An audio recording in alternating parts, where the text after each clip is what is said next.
Not legend, but routine. In the dim courtyards of the Alhambra, the sky does not bend to heroic verses. It merely offers cold points of light that refuse to be swayed by crowns or conquests. You will not find dragons here, only the steady patience of stone walls, the faint smell of burnt incense, and the occasional sigh of a tired scribe who has learned that the world does not give a second glance to a well-kept notebook. If the calm rhythm of this story eases the day, feel free to like, share, or simply let it drift past your thoughts like a soft breeze through the lattice screens. You might leave a quiet comment, perhaps a note of where you heard the tale, or a small whisper of your own nighttime ritual.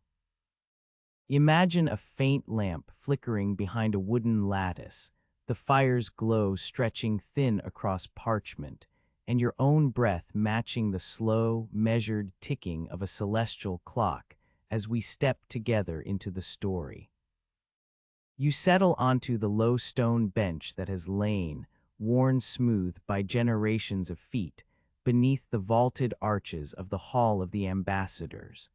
The stone is cool against your back, its surface still holding the faint imprint of the countless scholars who have knelt here to contemplate the same heavens you now watch.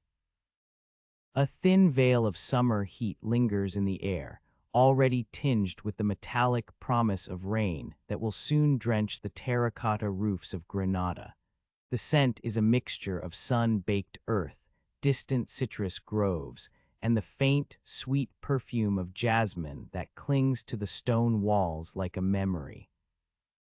It is early January, the calendar still marked by the Julian system, and the year is 1492, a year that will be recorded in the annals of many lands, but tonight it feels like a single, fragile breath held in the throat of the city around you. The great court of the Nasrid Palace is unusually still. The usual murmur of courtiers, the clink of silver cups, the soft rustle of silk sleeves has been replaced by a hushed anticipation that seems to settle like dust on the marble columns.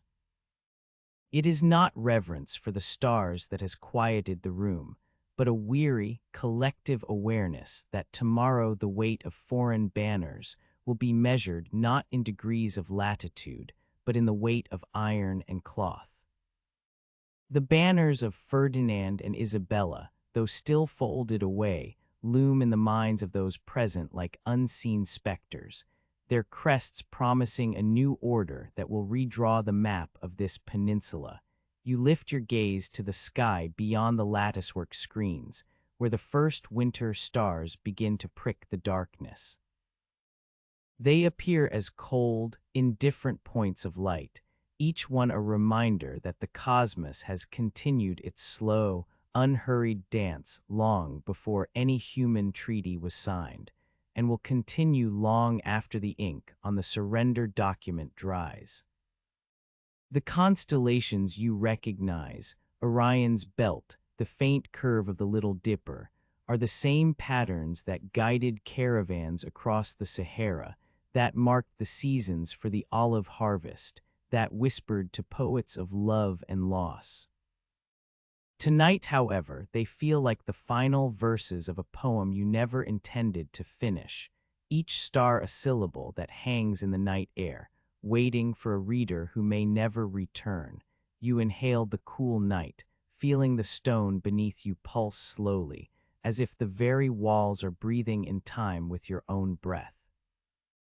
The air carries a faint chill that brushes against your skin, a reminder that winter is already turning its face toward the city, even as the summer heat clings stubbornly to the rooftops. The breath you draw is tinged with the scent of wet stone and distant pine, a subtle perfume that seems to belong to the night itself.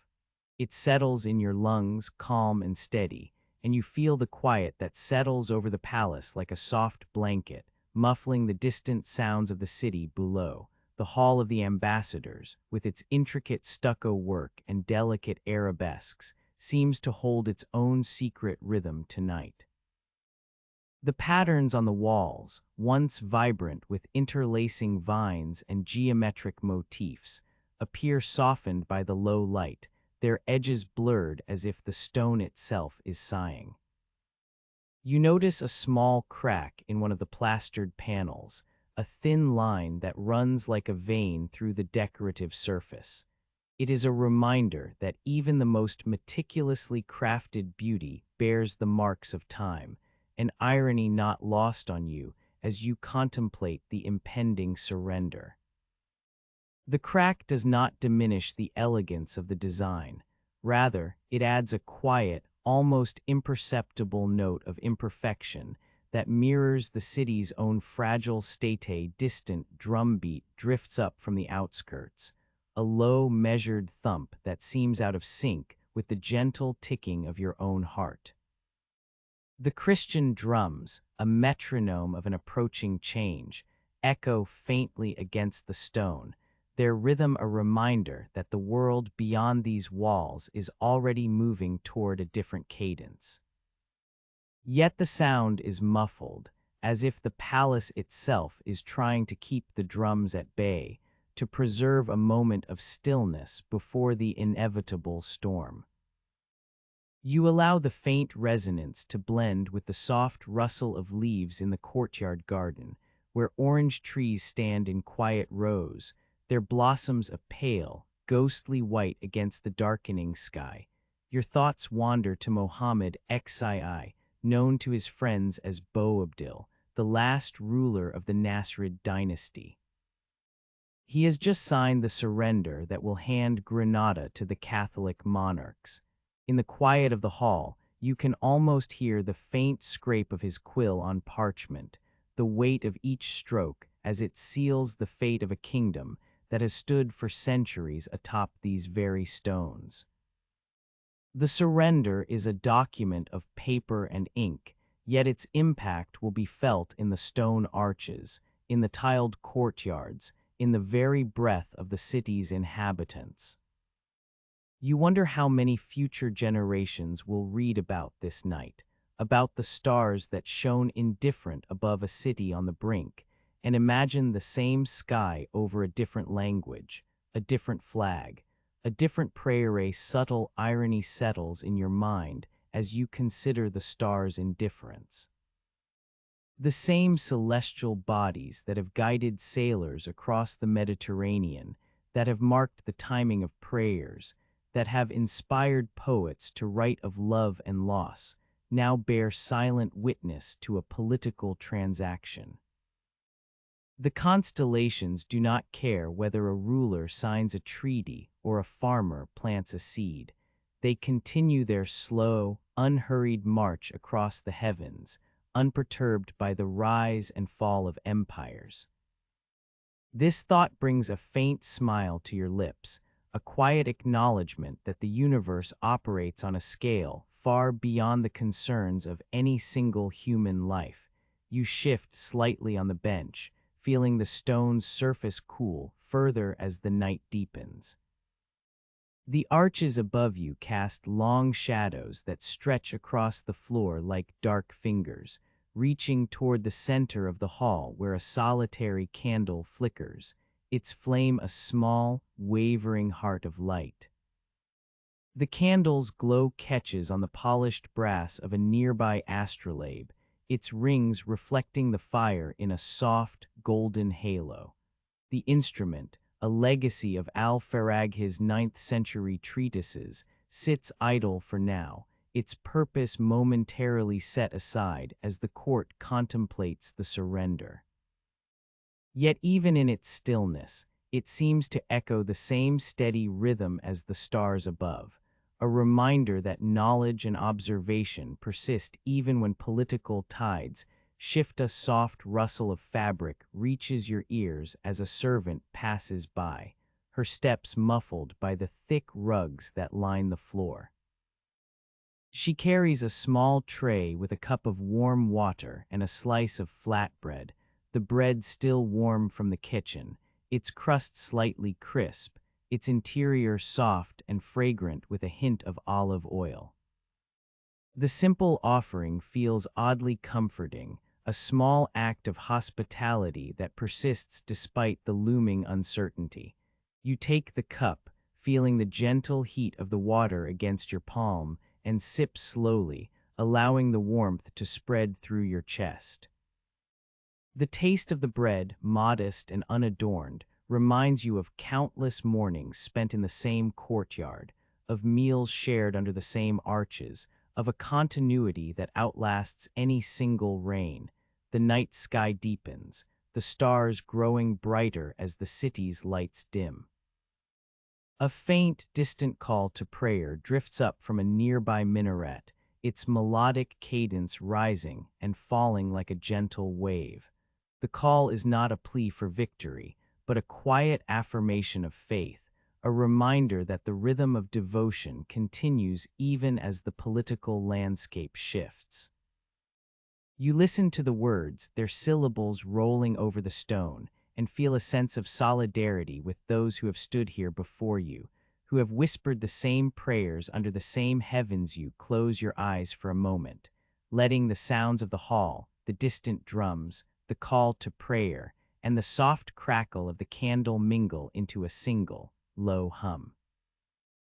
In the darkness behind your lids, the constellations appear as bright points against a black canvas, each one a steady beacon that has guided travelers, scholars, and dreamers for centuries.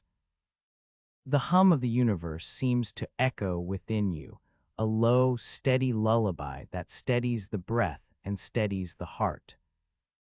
You feel the weight of the surrender, the weight of history, settle upon you like a gentle blanket, not oppressive but encompassing, a reminder that you are part of a larger tapestry woven across time.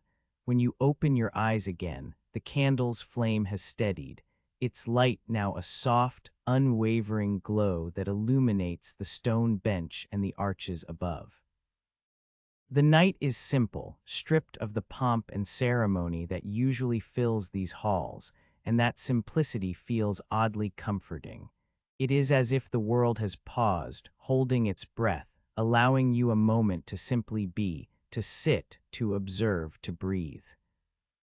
The stars continue their silent vigil, the stone beneath you remains solid, the candle flickers gently, and the distant drums fade into a muted background, their rhythm now a distant echo rather than a looming threat. You remain there, on the low stone bench, feeling the night settle around you like a soft shawl.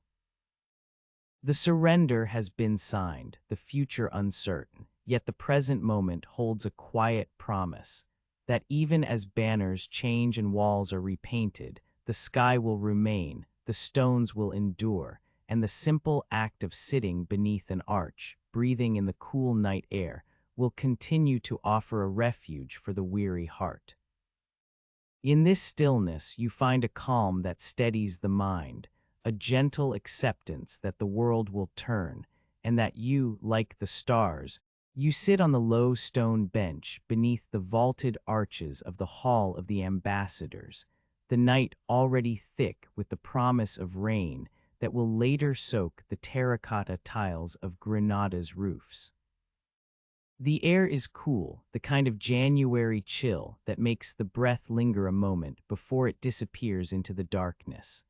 Above you, the first winter stars have begun to prick the sky, small, indifferent points of light that have watched empires rise and fall long before the ink of Boabdil's surrender dried on parchment.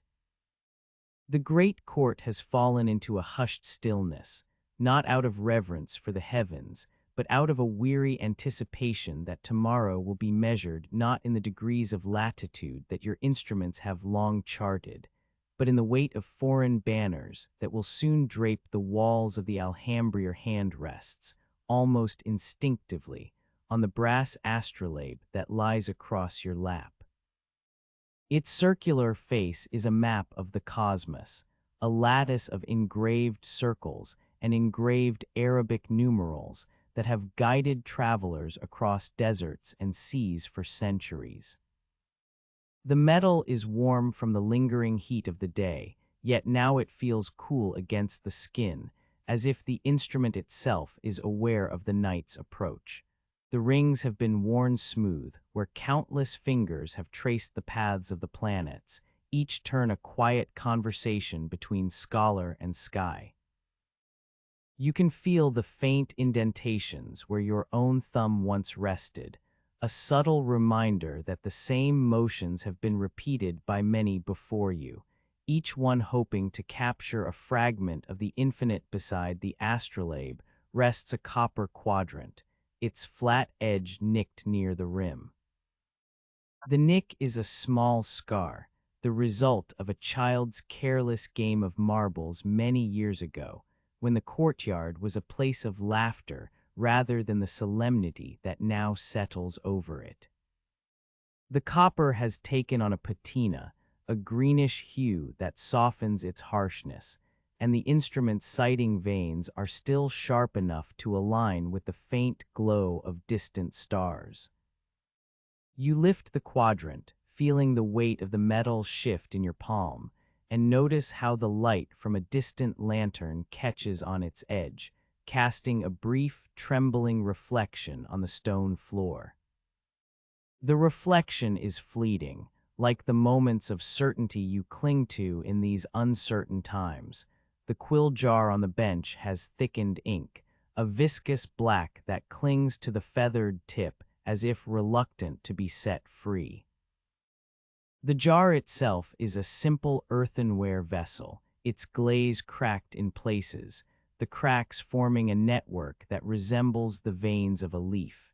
You dip the quill, feeling the resistance of the ink, and watch as a thick line drags across the parchment laid before you. The parchment is handmade from flax, its surface uneven, the fibers still visible under the faint glow of a candle placed nearby. It carries a faint scent of fresh wheat fields, an ironic reminder that the harvests on the outskirts of Granada will soon be recorded by a new administration, their yields counted and taxed by hands that do not share your language or your faith. You begin to write, the scratch of the quill a soft, steady rhythm that matches the slow pulse of the stone beneath you. Each stroke is deliberate, each letter formed with the care of a craftsman who knows that the permanence of ink is an illusion, yet still chooses to inscribe his thoughts as if they might outlast the moment. You note the rising of Sirius, the brightest star in the night, its altitude measured against the horizon. The numbers you record are precise, the angles marked with a small copper compass rose that you have drawn in the margin for reference. The act of measuring the heavens feels like a quiet rebellion against the chaos that swirls beyond the palace walls, a way to assert that some order remains, even as the world outside rearranges itself. The candle's flame flickers, casting a wavering light that dances across the brass of the astrolabe and the copper of the quadrant. The flame is small, its wax slowly melting, the scent of tallow mingling with the faint perfume of rosemary that drifts from a nearby kitchen where a cook is struggling with a stubborn loaf of flat bread. The bread, dense and unmoving, seems to echo the city's own resistance to change, its dough refusing to rise despite the heat of the oven. You smile faintly at the parallel, a dry, understated humor that does not break the calm, but acknowledges the absurdity of cataloging celestial bodies, while the world below is caught in a slow, inevitable transformation. You glance upward, the sky a deep indigo canvas dotted with the first winter constellations. The Great Bear hangs low, its shape familiar, its stars unaltered by the shifting of empires. The Milky Way is a faint, milky band, barely visible through the thin veil of night, as if the universe itself is holding its breath. The stars are the same as they have been for centuries, but tonight they feel like the final verses of a poem you never intended to finish. Their light, traveling across the void for millennia, reaches you now, indifferent to the parchment you are filling, indifferent to the surrender that will soon be signed, indifferent to the banners that will soon flutter over the arches you have known all your life. You think of the treatises of Al-Faraghi, the 9th century scholar whose works on astronomy have traveled across the Islamic world, finding their way into the libraries of the Alhambra. His writings describe the very instruments you hold, the methods for calculating the positions of the planets, the techniques for determining prayer times. The knowledge he preserved has survived invasions, earthquakes, and the passage of time, and now rests in your hands, a bridge between past and present. The weight of that continuity settles on your shoulders, not as a burden, but as a quiet affirmation that the pursuit of understanding transcends the borders drawn by men. The night deepens, and a faint drizzle begins to tap against the stone arches, each drop a soft percussion that blends with the distant murmur of the city below. The sound is gentle, like a lullaby, and it seems to coax the stone itself to exhale, releasing the heat it has stored from the day's sun. The rain, when it arrives in earnest, will wash the streets, will darken the terracotta roofs, will make the air smell of wet earth and stone.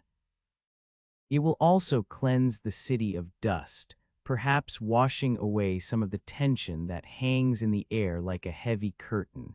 You pause, the quill hovering above the parchment, and let the silence settle around you.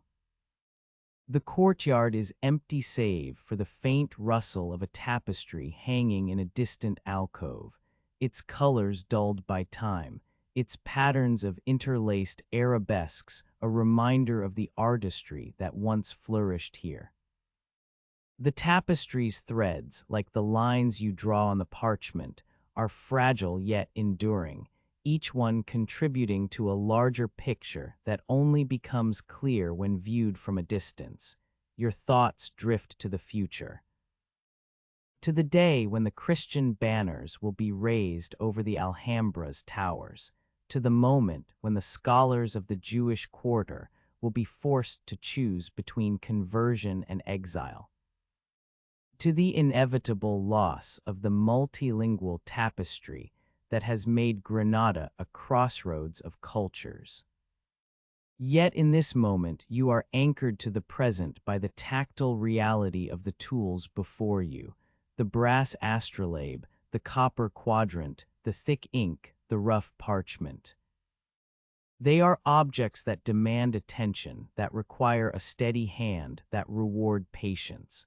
Their presence is a reminder that even as empires crumble, the act of observation, of measurement, of recording persists. You dip the quill once more, feeling the resistance of the ink as it clings to the feather, and you write the next entry. The altitude of Betelgeuse, the reddish star that marks the shoulder of Orion, its glow a faint ember against the night. You note the time, the temperature, the humidity, the faint scent of rain that now hangs in the air. You add a marginal note, a small observation about the way the copper quadrant's edge catches the light, a detail that may seem trivial but will, in time, help you recall the exact moment you recorded this data. The candle sputters, its flame bending as a draft passes through the arches, and you adjust its position, shielding it from the wind that carries the first drops of rain. The stone beneath you is cool, its surface smooth from years of footsteps, its cracks filled with moss that has taken root in the shadows. You press your palm against the stone, feeling the faint pulse of the night, a slow, rhythmic thrum that seems to echo the heartbeat of the city itself outside. The drums of the Christian army begin to sound faintly in the distance, a low, steady beat that grows louder with each passing hour. Their rhythm is out of sync with the tick of your pocket sundial, a reminder that the world is moving toward a new order, one that will not be measured by the stars you chart, but by the banners that will soon fly over the arches. Yet as the drums approach, you find a strange comfort in the constancy of your work. The act of recording the heavens is a small, personal defiance, a way to claim a piece of the night that no army can seize. You glance up once more at the sky, the stars now reflected in the wet stone, their light shimmering like tiny mirrors set into the surface.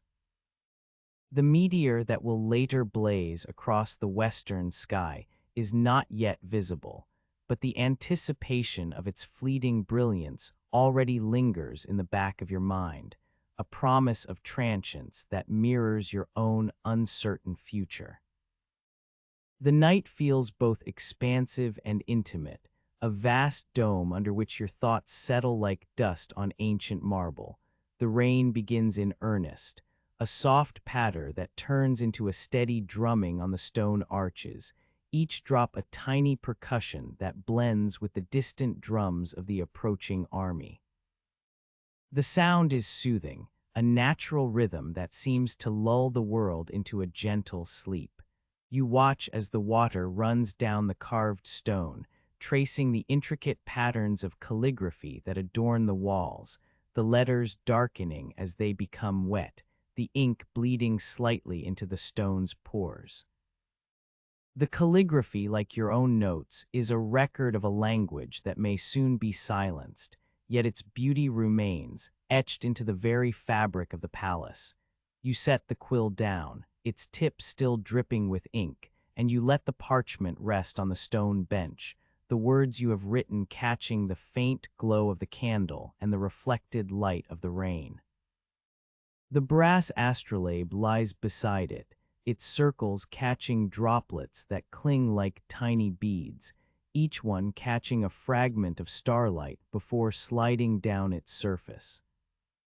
The copper quadrant, now slick with rain, glints faintly, its edge catching the occasional flash of lightning that briefly illuminates the courtyard dot. In this moment, the world feels both vast and contained. The heavens above are indifferent, the rain below is gentle, the instruments in your hands are steadfast. The surrender that will be signed tomorrow feels distant, a bureaucratic act that will not alter the fact that the stars will continue their silent courses. The night, with its cool breath and soft rain, offers a sanctuary, a place where the mind can settle into the rhythm of observation, where the heart can find a steady beat amidst the inevitable change. You close your eyes, inhaling the scent of wet stone and fresh rain, feeling the cool air fill your lungs, feeling the steady pulse of the stone beneath you, feeling the faint hum of the universe that persists beyond the walls of the Alhambra. The quill rests, the ink settles, the parchment holds its marks, and the night, in its quiet generosity, wraps you in a gentle, unhurried lull. The world may shift, the banners may rise, but for now the sky remains, the instruments remain, and the night remains a calm, steady companion. You allow the quiet to settle over you like a soft blanket. The messenger arrives before the sun has fully risen, his cloak damp with the night's lingering mist. He steps into the courtyard with the soft tread of someone accustomed to moving through marble corridors, his boots leaving faint impressions on the cool stone that will soon be erased by the footfalls of a new order. In his hand he carries a folded parchment, its edges browned by the humidity that clings to the palace walls each winter. The seal of Boabdil presses into the paper with a quiet authority, the royal emblem of a ruler whose reign is already a whisper in the wind. You take the document, feeling the weight of the vellum against your palm, a weight that seems disproportionate to the thinness of the sheet, as if the ink itself bears the gravity of a kingdom's final breath. The decree is brief, its language measured and formal, yet each line carries a resonance that reaches beyond the ink. It orders the preservation of the Alhambra's astronomical tables, a command that feels both an act of defiance and a concession to the inevitability of surrender. The tables, known as the Zij al-Mughir, have been copied under your careful hand for months, each star and planetary position rendered with the same patience you apply to the delicate work of stitching a prayer rug.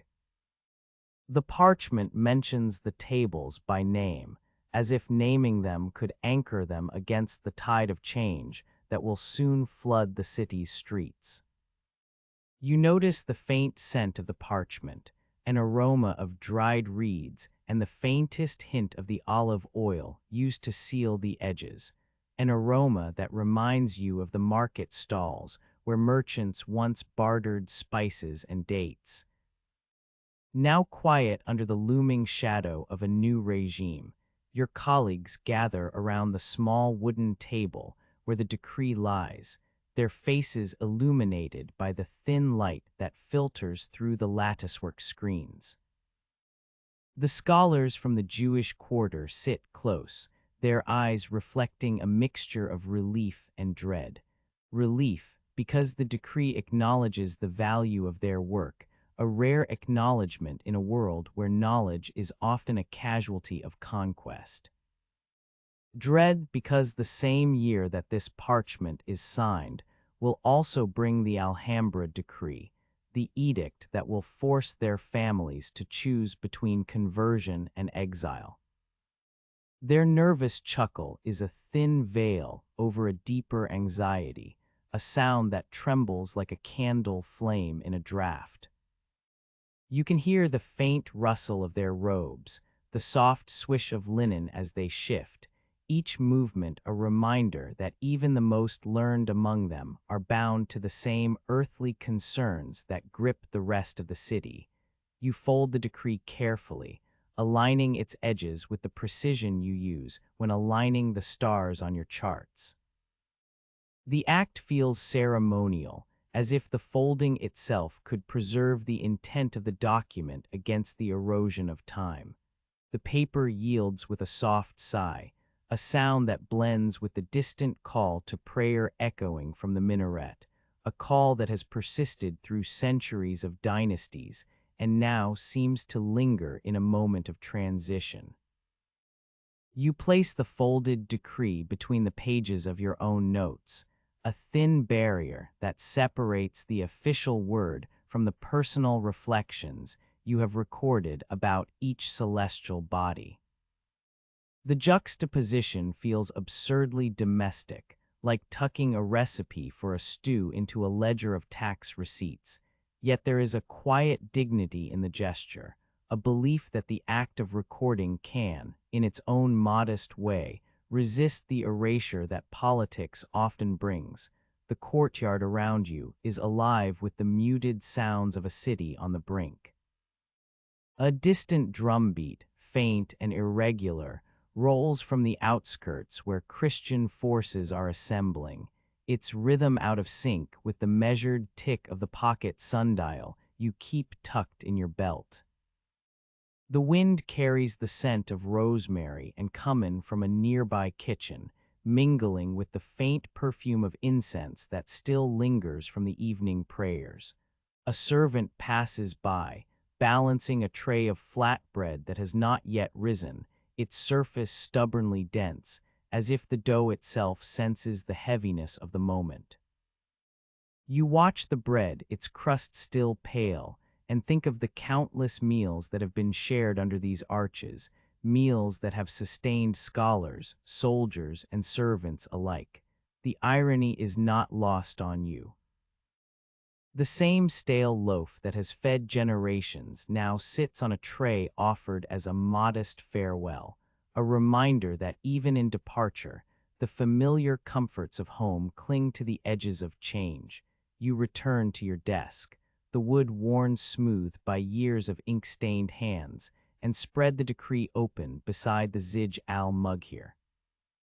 The tables themselves are a tapestry of numbers and symbols, each line a testament to the meticulous observations of astronomers who have traced the heavens long before the walls of the Alhambra rose.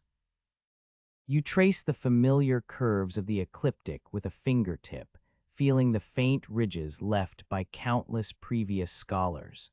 The brass astrolabe that rests nearby catches a sliver of morning light, its surface mottled with the patina of age, the rings worn smooth where countless fingers have turned it to measure the altitude of stars. The instrument feels heavier than the worries that have settled in the courtyard, as if the metal itself carries the accumulated weight of centuries of navigation, prayer, and calculation. A quiet voice breaks the stillness. It is the head librarian, a man whose beard is flecked with gray, his eyes reflecting the same weariness that has settled over the palace. He leans over the table, his hand resting lightly on the edge of the parchment, and whispers, "Even in surrender, the stars remain our witnesses."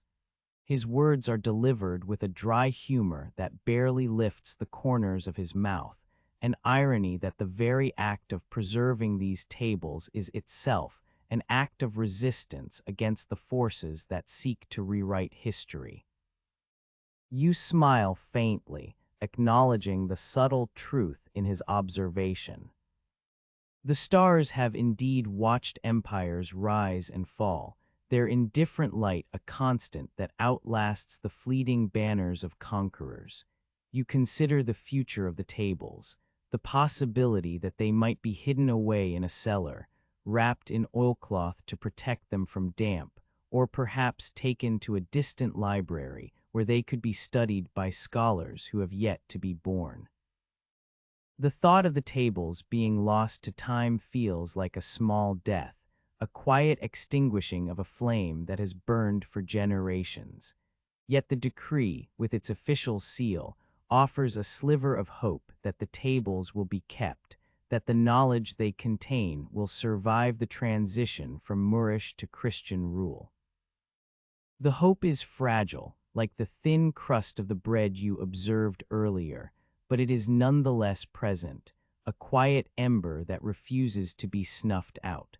The sun climbs higher, its light spilling across the courtyard in a wash of gold that settles on the intricate tilework, highlighting the geometric patterns that have been meticulously crafted over centuries. The tiles, once vibrant with blues and greens, now appear softened, as if the light itself is acknowledging the end of an era. You run a hand over a tile, feeling the cool glaze beneath your fingertips, and note the subtle imperfections, tiny chips and worn edges, that speak of countless footsteps that have passed over them. The stone beneath your feet is warm now, a gentle reminder that the world continues to turn, indifferent to the human dramas that play out upon its surface. A distant bell tolls, its sound low and resonant, echoing through the arches and mingling with the soft murmur of voices in the courtyard. The bell marks the hour, a ritual that has persisted through the reigns of many rulers, its tone a steady metronome to which life in the palace has been set. You listen to its reverberations, feeling the vibrations travel through the stone, through your own body, grounding you in the present moment even as the future feels uncertain. You close the decree, smoothing its creases with a careful hand, and place it back among your notes. The act of closing the document feels like sealing a promise, a quiet pact between you and the scholars who will come after, a pact that the knowledge of the heavens will not be abandoned. You lean back in your chair, the wood sighing under your weight, and let your gaze wander across the courtyard. The arches frame the sky, the stars beginning to appear even as the day wanes, their cold light a reminder that the universe continues its slow, indifferent rotation. In the hush that follows, you allow yourself a moment of stillness, breathing in the mingled scents of stone, incense, and distant sea. The world outside the palace walls may be shifting, banners may be raised, and edicts may be written, but within this courtyard, beneath the same arches that have witnessed centuries of prayer and study, there remains a quiet continuity. The decree, the tables, the astrolabe, and the soft murmur of the courtyard all converge into a single, gentle rhythm, a lullaby that steadies the heart even as the tide of history rolls inexorably onward. You feel a calm acceptance settle over you as you linger in the courtyard a little longer, the stone beneath your feet still warm from the day's sun, and let the evening settle over Granada like a soft, damp veil. The arches that have framed countless prayers and whispered debates now hold a different sound, the low, steady thrum of drums that have traveled from the Christian camps beyond the hills, a rhythm that seems out of place among the delicate latticework of stucco. The beat is not aggressive, it is more a metronome that has lost its tempo, as if the musicians themselves are unsure whether to march forward or to pause and listen to the night. You watch the shadows lengthen, the way they cling to the corners of the Hall of the Ambassadors, and feel the weight of history pressing gently against the cool stone, a pressure that is more a reminder than a threat. A thin breeze drifts through the colonnade, carrying with it the scent of rosemary, and coming from a nearby kitchen where a cook wrestles with a stubborn loaf of flatbread. The dough, dense and unmoving, seems to echo the city's own hesitation, a stubbornness that refuses to rise despite the heat of the ovens and the urgency of the hour. You can almost hear the baker's muttered curses, low and resigned, as he turns the loaf over, hoping that the next turn will coax it into softness. The aroma of the spices mingles with the faint perfume of night-blooming jasmine that clings to the walls, a scent that has survived the rise and fall of dynasties, as persistent as the stone itself. Women in modest velvets move through the market stalls that line the narrow streets below, their heads covered with scarves of muted indigo and deep burgundy. Their voices are soft, a murmur that rises and falls like the gentle lapping of water against the palace's fountains. They barter for dates, almonds, and figs, their hands deftly weighing the fruit against the weight of copper coins. You notice the way their fingers brush the smooth surface of a copper bowl, the faint sheen of the metal catching the lantern light, and you think of the copper quadrant that rests on your desk, a relic of a time when the heavens were measured with the same steady hand that now counts the grains of barley. Their conversations are punctuated by occasional sighs, a collective exhalation that seems to carry the weight of unspoken worries, yet they continue, their cadence unbroken, as if the act of trade itself is a quiet defiance against the looming change. A child darts past a marble fountain, his laughter bright and unrestrained, echoing off the stone in a cascade of sound that briefly drowns out the distant drums. He chases a small wooden ball, its surface worn smooth by countless games, and his feet splash in the shallow pool of water, sending tiny ripples across the surface. For a moment, the city's tension seems to dissolve in the simple joy of his play, a reminder that life persists even when the walls around it are being redrawn.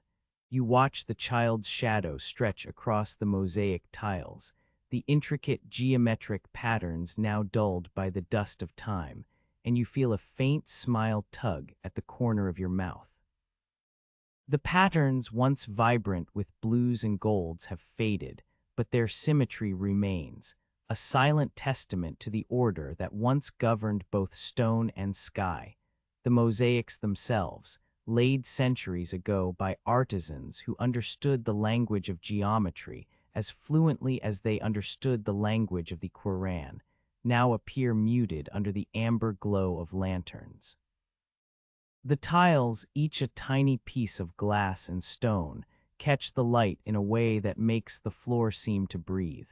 You notice a few cracks where the glaze has worn away, tiny fissures that allow the darkness beneath to peek through.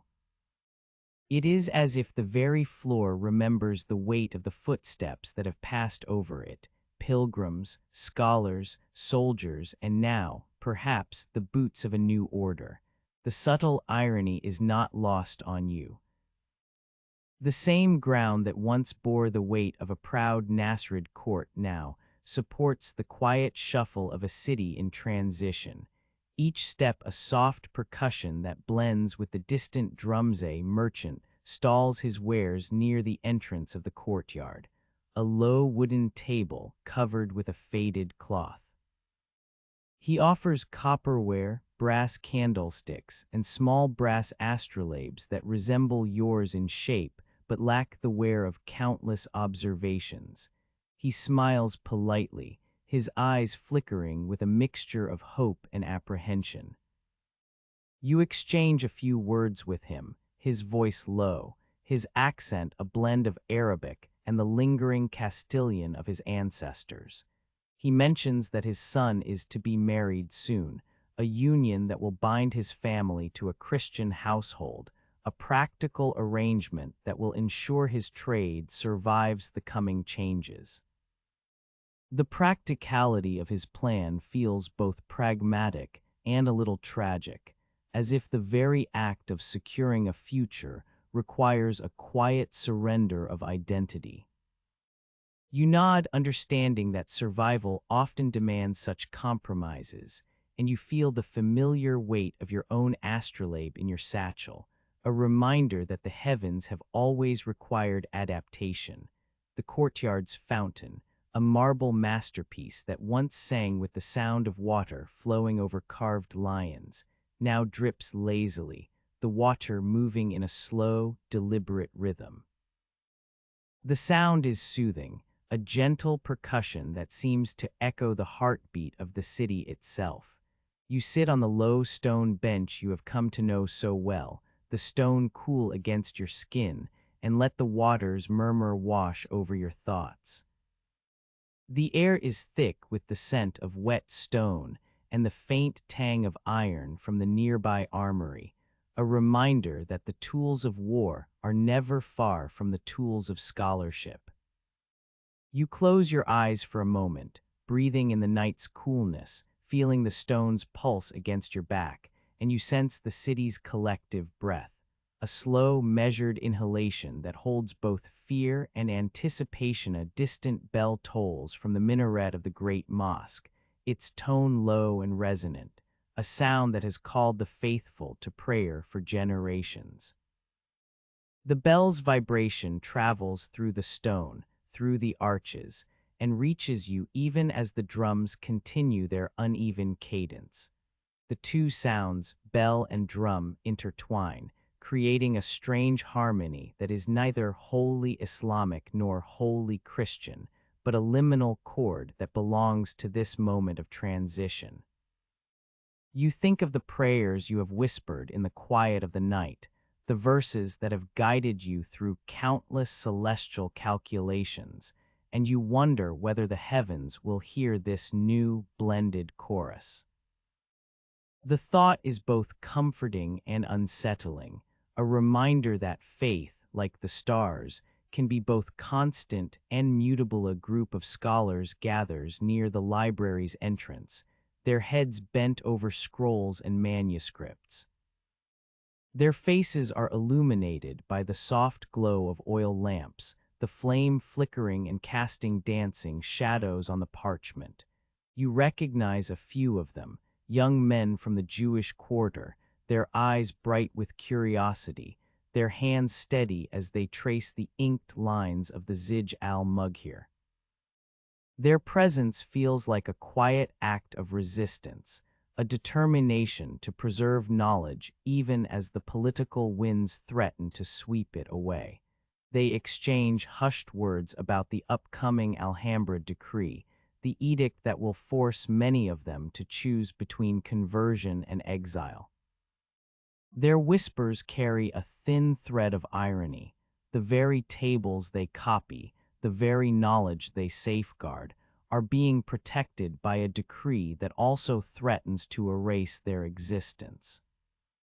You feel a pang of empathy, recalling your own moments of quiet rebellion when you recorded the positions of stars against the tide of bureaucracy. A servant passes by, carrying a tray of simple fare, flat bread, olives, and a small bowl of lentil soup.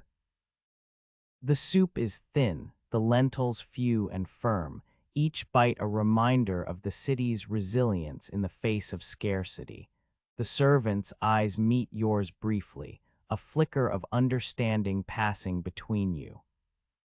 In that glance, you recognize the shared experience of those who have lived through sieges, famines, and the slow erosion of certainty. The servant's hands are calloused, the skin marked by years of labor, yet they move with a quiet grace, placing the tray on a low table with a practiced ease. You thank the servant with a nod, the gesture small but sincere, and you take a spoonful of the broth, feeling the warmth spread through your chest, a brief comfort against the chill that has settled over the city. The night deepens, and the sky above the Alhambra opens up in a tapestry of stars, the same constellations that have guided caravans across deserts and sailors across seas for centuries. The first stars of winter prick the darkness, their light indifferent to the human affairs unfolding below. You lift your eyes, tracing the familiar patterns, the Great Bear, Orion, the faint glimmer of Sirius, each point of light a silent witness to the city's murmurs. The stars seem to hold a quiet patience, a timelessness that contrasts sharply with the fleeting concerns of the people below. You feel a subtle irony in the fact that while the city's walls may be repainted, its sky remains unchanged, a constant that offers a gentle reassurance that some things endure beyond the reach of any decree. A soft rustle of fabric reaches your ears as a woman in a modest veil passes by, her cloak brushing against the stone. She carries a small bundle of dates, the dried fruit glistening in the lantern light, a simple yet precious commodity that has sustained travelers for generations. She pauses at the edge of the courtyard, looks up at the stars, and offers a quiet prayer in Arabic, her voice barely audible over the distant drums. The prayer is for protection, for the safety of her family, for the preservation of the city's soul. You feel a kinship with her words, a shared hope that the night will keep its promises, that the stars will continue to guide those who look up, regardless of the flags that may flutter above the arches. The murmurs of the city blend together, forming a low, continuous hum that seems to echo the rhythm of the universe itself. The sound is neither chaotic nor silent. It is a steady, measured current that carries with it the stories of merchants, scholars, children, and servants, all moving through the same space, each thread weaving into the larger tapestry of Granada's fate. You sit a moment longer, allowing the hum to settle into your bones, feeling the stone's coolness seep into your skin, the night's breath filling your lungs. The city's pulse matches the steady tick of your pocket sundial, each beat a reminder that time moves forward, indifferent to the anxieties of its inhabitants. As the night stretches on, the drums fade into the distance, their rhythm growing softer, as if the Christian forces are still far enough away that their presence is only a faint echo. The bell from the minaret continues its solemn toll, a steady cadence that seems to anchor the night. You close your eyes, letting the sounds merge into a single, gentle lullaby, a lullaby of stone, of water, of wind, of human voices, and of the distant, unchanging stars. In this quiet, you find a strange comfort, a sense that even as the city prepares for a new chapter, the simple, persistent murmurs of daily life will continue, unhurried and steady, like the soft breath of the night itself. The acceptance that settles over you is not resignation, but a quiet acknowledgement that the world, like the stone beneath you, will endure, bearing the marks of each generation without losing its core. You rise slowly, the stone bench cool against your palms, and step back into the courtyard, carrying with you the gentle rhythm of. You stand on the terrace of the Alhambra, the stone beneath your feet still warm from the day's lingering heat, though the night has already begun to draw its cool veil across the city. The air is thick with the scent of wet earth, a perfume that rises from the gardens where the olive trees have been drinking the recent rain. It is a scent you have known since childhood, when you chased crickets among the low arches and listened to the soft rustle of their wings against the night's hush. Tonight, that same scent seems to carry a memory of those carefree evenings, as if the ground itself is trying to remind you of a time before the surrender, before the banners, before the ink-stained hands that now tremble over parchment. A faint, silvery streak cuts across the western sky, a meteor that appears without warning, blazing a brief, fierce line before it is swallowed by the darkness. Its light lingers for a heartbeat, painting the stone walls with a fleeting glow that makes the intricate arabesques seem to pulse with an inner fire. You watch it, your eyes following its arc, feeling the heat of its passage on the stone as though the heavens have brushed the terrace with a fleeting ember. The meteor's brief brilliance is a reminder that even the brightest lights have a momentary existence, that the universe does not wait for petitions or prayers. It moves on, indifferent and relentless. You reach for the brass astrolabe that rests on the low table beside you, its rings cool to the touch despite the night's chill. The instrument has become an extension of your own hands, a silent partner in the countless nights you have spent mapping the heavens. You turn its movable parts with a practiced ease, aligning the sighting alidade to the point where the meteor vanished. The brass clicks softly, a sound that blends with the distant murmur of the city below, a murmur of voices, of drums, of the low toll of a bell marking the hour. You note the meteor's position in the same careful manner you have recorded the rise of Sirius, the descent of Venus, the steady march of the moon across the sky. The act feels almost absurd, cataloging a fleeting rock while the world beyond the walls prepares to rearrange its maps, to redraw borders, to replace one set of stars on banners with another. Your quill, a reed feather hardened by years of use, dips into the ink jar that has thickened into a stubborn paste. The ink clings to the tip, reluctant to flow, mirroring the tax collector's patience for overdue dues, the way the city's officials have been forced to stretch their patience thin over the last months of Moorish rule. You press the quill to the parchment, a sheet of hand-made flax that still carries the faint scent of fresh wheat fields, an ironic reminder that the harvests on the outskirts of Granada will soon be recorded by a new administration. The line you draw is thick, deliberate, a scar of black across the pale page that marks the meteor's trajectory.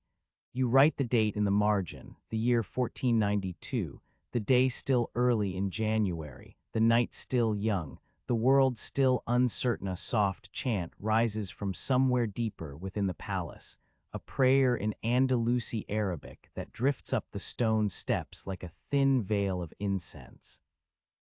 The voice belongs to an older scholar, his words steady, each syllable a bead on a rosary of faith. He recites verses that speak of the heavens as a dome of mercy, of the stars as witnesses to human deeds, of the night as a blanket that shelters the weary. You listen, feeling the cadence of his prayer settle into the rhythm of your own breathing. The words seem to hold back, if only for a moment, the tide of history that threatens to flood the courtyards and corridors of the Alhambra. You smile faintly at the absurdity of cataloging a fleeting rock, while the world beyond the walls prepares to rearrange its maps. The meteor fades, and with it, a small part of your own certainty. Yet the act of writing it down restores a sense of order, however temporary the night deepens, and the temperature drops further, causing a thin mist to rise from the gardens where the fountains have been left idle. The mist catches the faint glow of the lanterns that line the terrace, turning their light into a soft, amber halo that seems to hover just above the stone. You can hear the distant clatter of a pot being set down in the kitchen below, the muted thud of a wooden spoon against a copper pot, the sound of a cook stirring a thin broth that will soon be served to the few who remain. The broth smells of lentils and a hint of cumin, a reminder that even in departure, you find comfort in the same stale bread that has fed generations.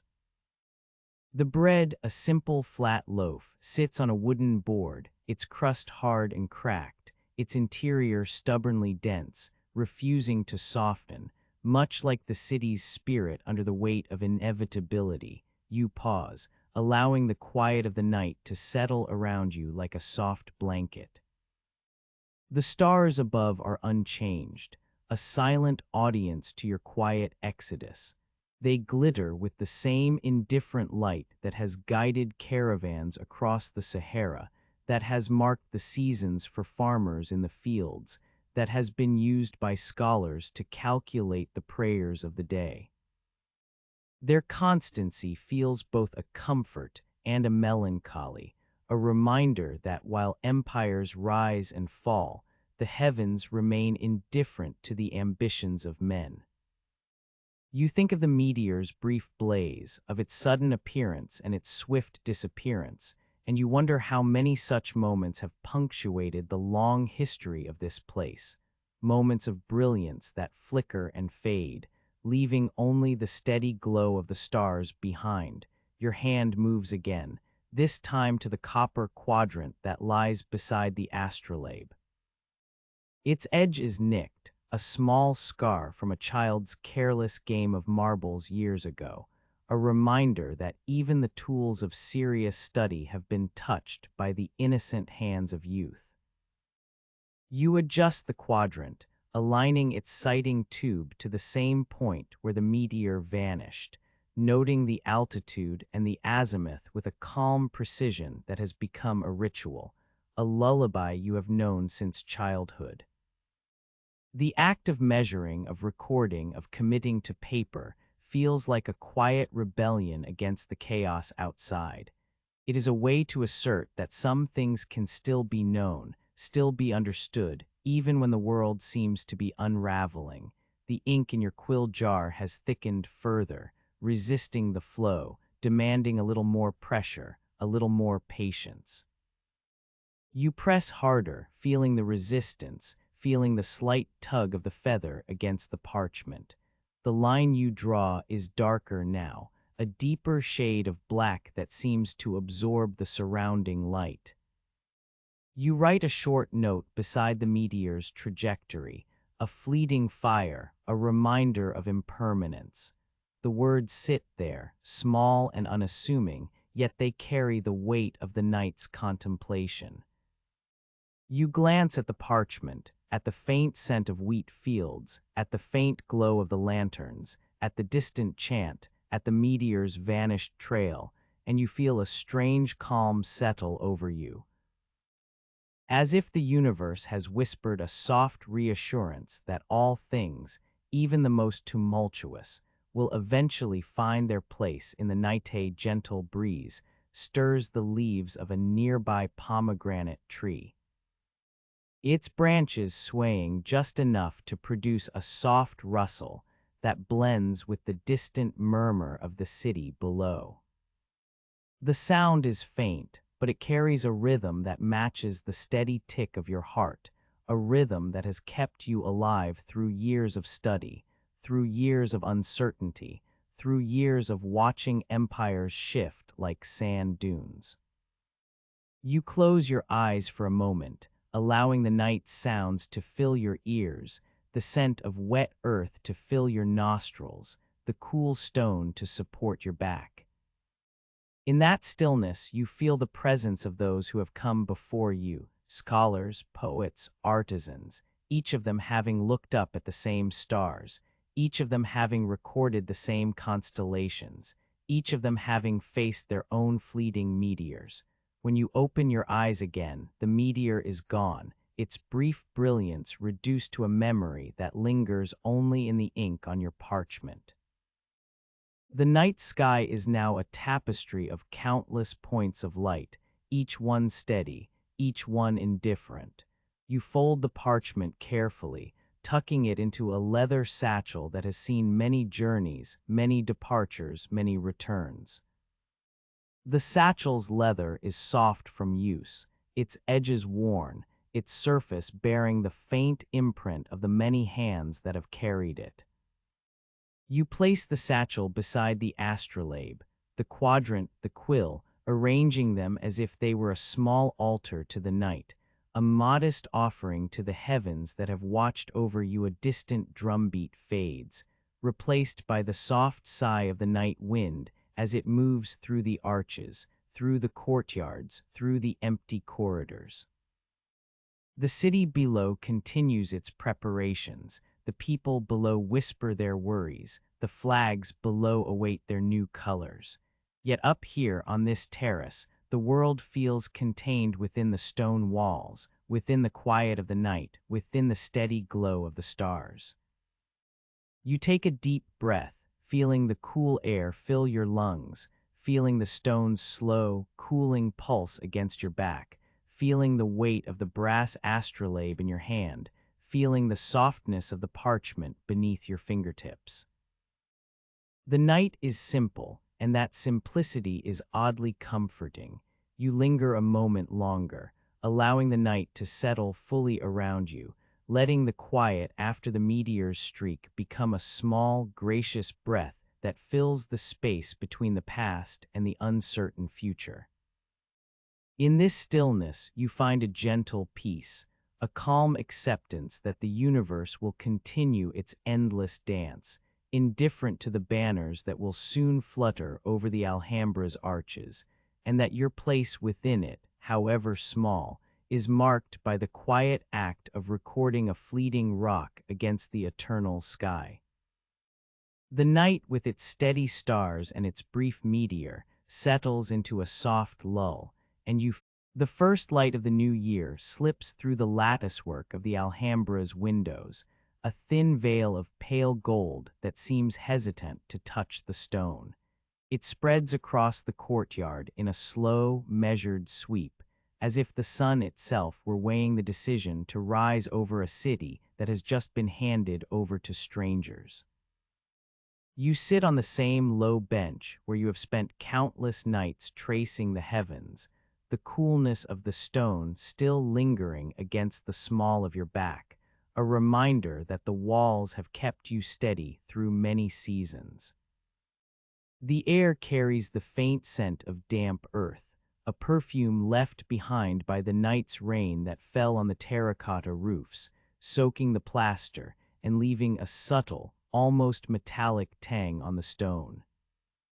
It is a scent that feels both fresh and mournful, like the sigh of a breath held too long. You open the battered journal that has accompanied you through the last months, its pages yellowed by the sun and the ink of countless observations. The first entry of this day bears the date in the Julian calendar, 2 January 1492. The numbers sit there, stark and unadorned, a line that will forever separate two worlds. You pause, feeling the weight of that line as if it were a thin blade set between the past and the future, a blade that has not cut but has nonetheless divided. The calendar you trust is still the Julian, the one that has guided your calculations of the sun's motion and the timing of prayers for generations.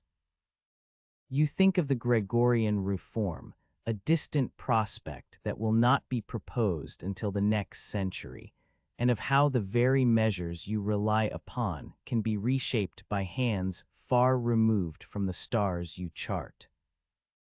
There is a quiet irony in the thought that the empire of time itself is mutable, even as the constellations remain indifferent. A soft rustle of fabric draws your attention to the courtyard's edge, where a group of scholars, some of them the same Jewish scribes who have shared your work, others newly arrived Christian clerks, are gathering around a low table.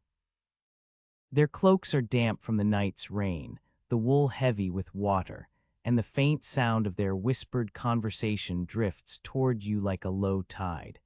They speak in a mixture of Arabic, Hebrew, and Castilian, their words overlapping in a tapestry of languages that mirrors the intricate arabesques that once covered the palace walls. You catch a fragment about the upcoming census, a bureaucratic task that will soon be imposed by the new rulers, and you feel a small, dry smile tug at the corner of your mouth. The absurdity of counting souls in a city whose very identity is being rewritten is not lost on you, yet the act of counting, of recording, feels oddly comforting, an anchor in a sea of change. Your eyes drift to the bronze sundial that hangs from a stone column, its gnomon casting a thin, precise line across the dial's face. The shadow moves ever so slowly, marking the passage of minutes with a patience that seems to mock the hurried steps of the soldiers who will soon march through these arches. You lift the pocket sundial you have kept in your satchel, feeling its cool metal against your palm. Its tiny dial, once a reliable companion for measuring the sun's height during your field trips across the Sierra Nevada, now feels like a relic, a tiny universe you can still command even as the larger world rearranges itself. You align its needle with the sun's current position, noting the angle with a quiet reverence that has become a ritual, a way to claim a sliver of control over the inexorable flow of time. The courtyard's stone floor, worn smooth by centuries of footsteps, bears the faint imprint of the previous night's rain. Small puddles cling to the cracks, reflecting the sky in miniature, as if the heavens have decided to linger a little longer on the ground. You watch a droplet slide down the edge of a marble basin, its path slow and deliberate, and you are reminded of the way the rain had once traced the arches of the Hall of the Ambassadors, turning the stone into a mirror for the clouds. The water's coolness seems to seep into the stone, into the very bones of the palace, and you feel a subtle shiver travel up your spine, not from cold, but from the awareness that even stone can remember, and feel a distant drumbeat begins to echo from the western gate, a muted thud that grows steadier with each passing moment. The Christian troops, led by the Viceroy Don Gonzalo Fernández de Córdoba, have begun their orderly advance toward the palace.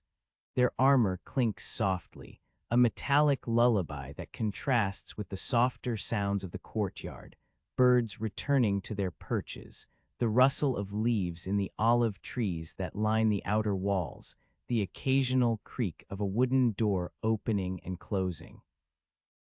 You listen to the rhythm of their march, noting how it aligns, almost unintentionally, with the steady tick of the hourglass that sits on the table beside you. The sand within it falls in a measured cascade, each grain a tiny reminder that time continues, regardless of who holds the reins of power. You turn your attention back to the astrolabe that rests on the stone bench beside you. Its brass rings are warm from the night's lingering heat, the metal bearing the faint scars of countless adjustments, of hands that have turned it to measure the altitude of stars, to find the Qibla, to navigate the seas.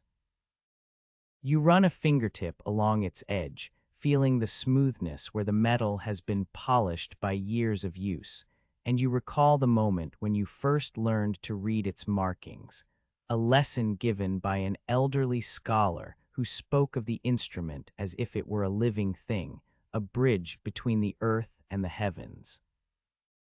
The astrolabe seems to pulse with a quiet authority, as if it knows that even as empires rise and fall, its purpose remains unchanged: to map the sky, to give direction, to provide a sense of order in a world that often feels chaotic. A soft wind begins to stir, carrying with it the faint scent of rosemary, and coming from a nearby kitchen where a cook is attempting to coax a stubborn loaf of flatbread into rising.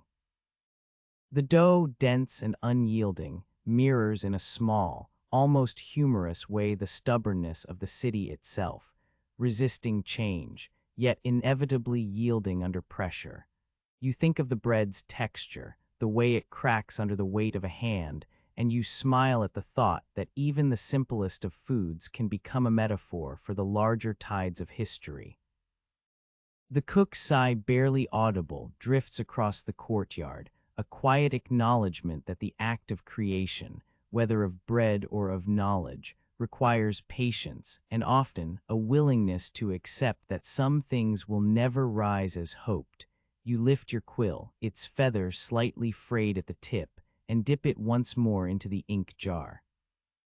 The ink has thickened, a stubbornness that mirrors the tax collector's patience for overdue dues, as you have often thought. You begin to write, the scratch of the nib against the parchment, a soft, steady sound that blends with the ambient chorus of the courtyard.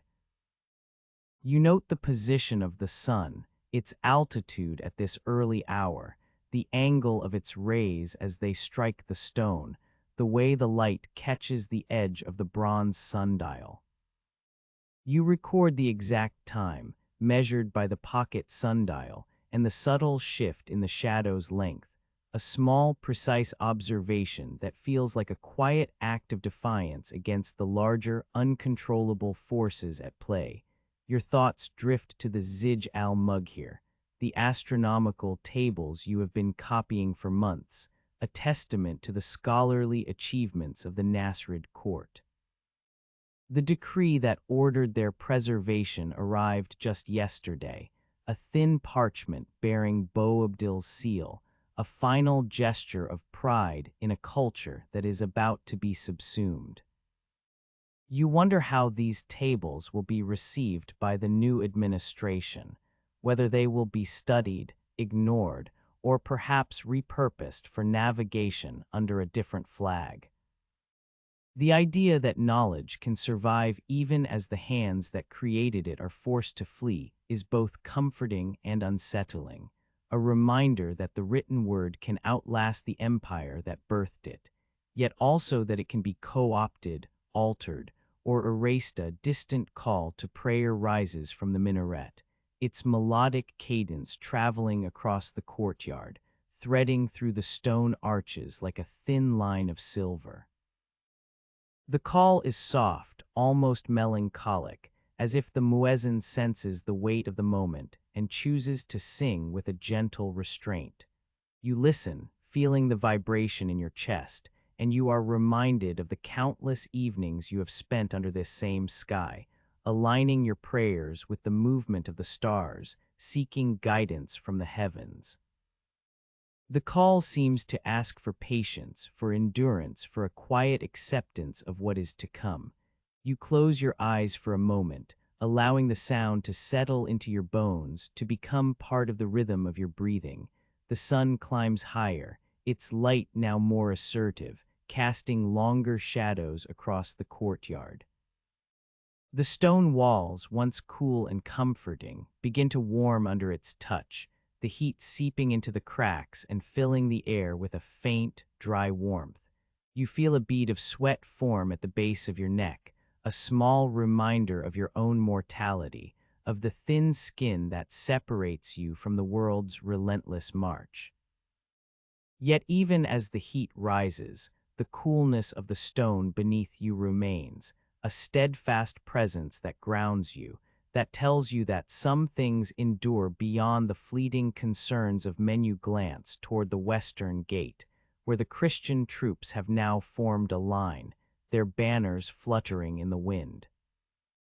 The lion and the castle, symbols of the new order, catch the sunlight and shine with a harsh brilliance that seems out of place among the delicate arabesques that line the palace's interior. You notice a small child, perhaps no older than 10, standing at the edge of the crowd, his eyes wide and curious, his hands clasped around a wooden toy that resembles a miniature horse. He looks up at the sky, his gaze following the path of a bright star that has just begun to emerge as the day progresses. In that moment, the child's innocence seems to bridge the divide between the old and the new, a tiny, hopeful thread woven into the tapestry of history.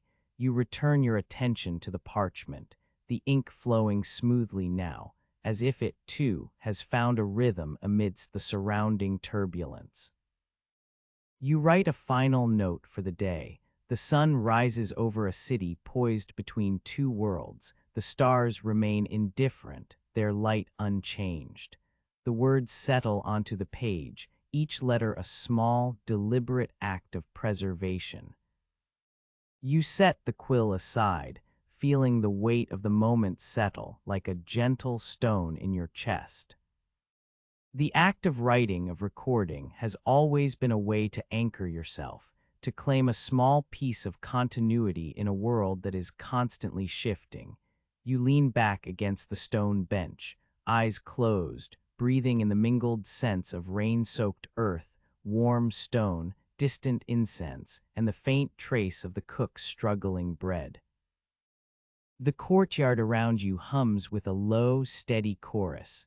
The distant drums, the call to prayer, the rustle of fabric, the soft clink of armor, the whisper of wind through the olive trees. All these sounds blend into a single, muted symphony that seems to echo the rhythm of your own heartbeat. In this quiet, you feel a gentle acceptance settle over you, not as surrender, but as a recognition that the universe moves on, indifferent to the rise and fall of kingdoms, yet ever present for those who choose to look up. The day stretches ahead, its hours marked by the slow march of the sun and the unchanging positions of the stars. You know that soon you will have to decide whether to stay within these walls, to continue your work under a new flag, or to follow the path that leads beyond the Strait of Gibraltar toward a future unknown. For now, you allow yourself to be present, to feel the stone beneath you, the coolness of the night that lingers in the shadows, the warmth of the sun on your skin, and the quiet, steady pulse of the world around you.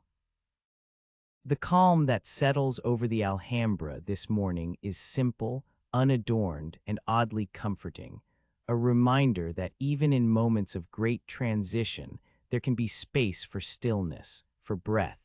You kneel on the worn carpet of the small prayer room that adjoins your observatory, the same rug your mother once spread for you, while she whispered the stories of the heavens that had been handed down through generations. The fibers, frayed at the edges, still hold the faint scent of cedar oil and the faint, lingering perfume of the incense that was burned on holy evenings, a scent that now feels like a quiet reminder that the world outside the stone walls has begun to shift like sand in a desert wind. You lower your head, the cool plaster of the wall pressing gently against the back of your neck, and let your breath settle into a rhythm that matches the slow ticking of the water clock in the courtyard beyond, each drop a soft metronome for the thoughts that rise and fall in the dim light. Your lips part in a prayer spoken in Andalusi Arabic, a language that has been the bridge between your heart and the sky for as long as you can remember. The words are not for victory, for you have long ceased to ask the heavens for triumph in battles you cannot fight.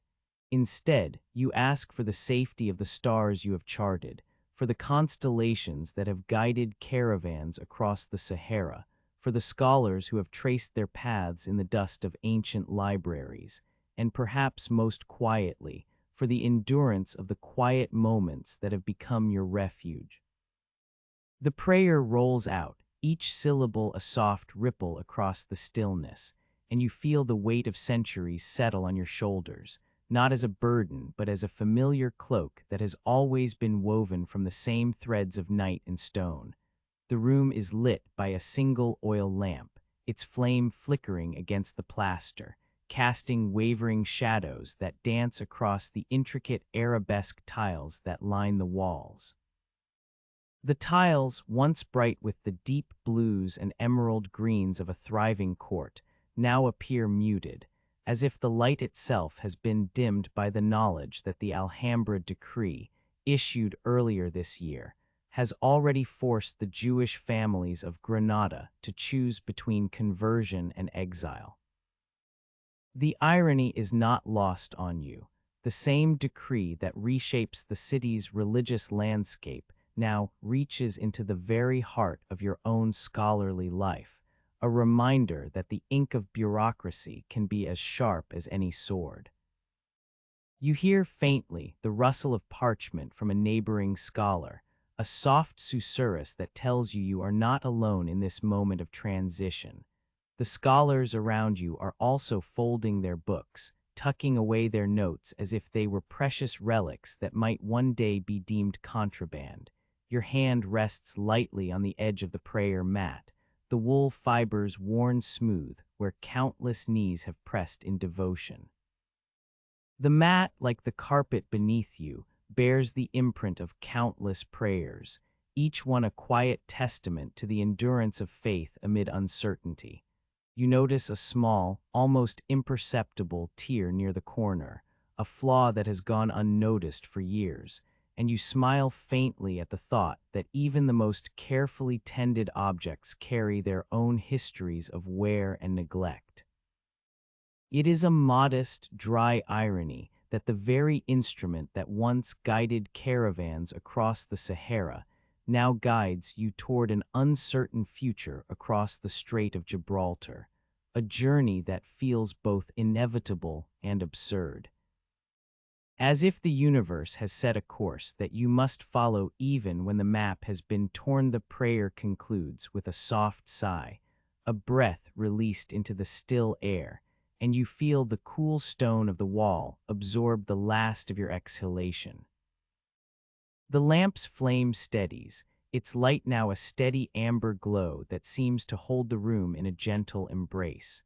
You linger a moment longer, eyes closed, allowing the silence to settle around you like a thin veil of dust that never truly settles, always shifting just enough to remind you that nothing remains completely still.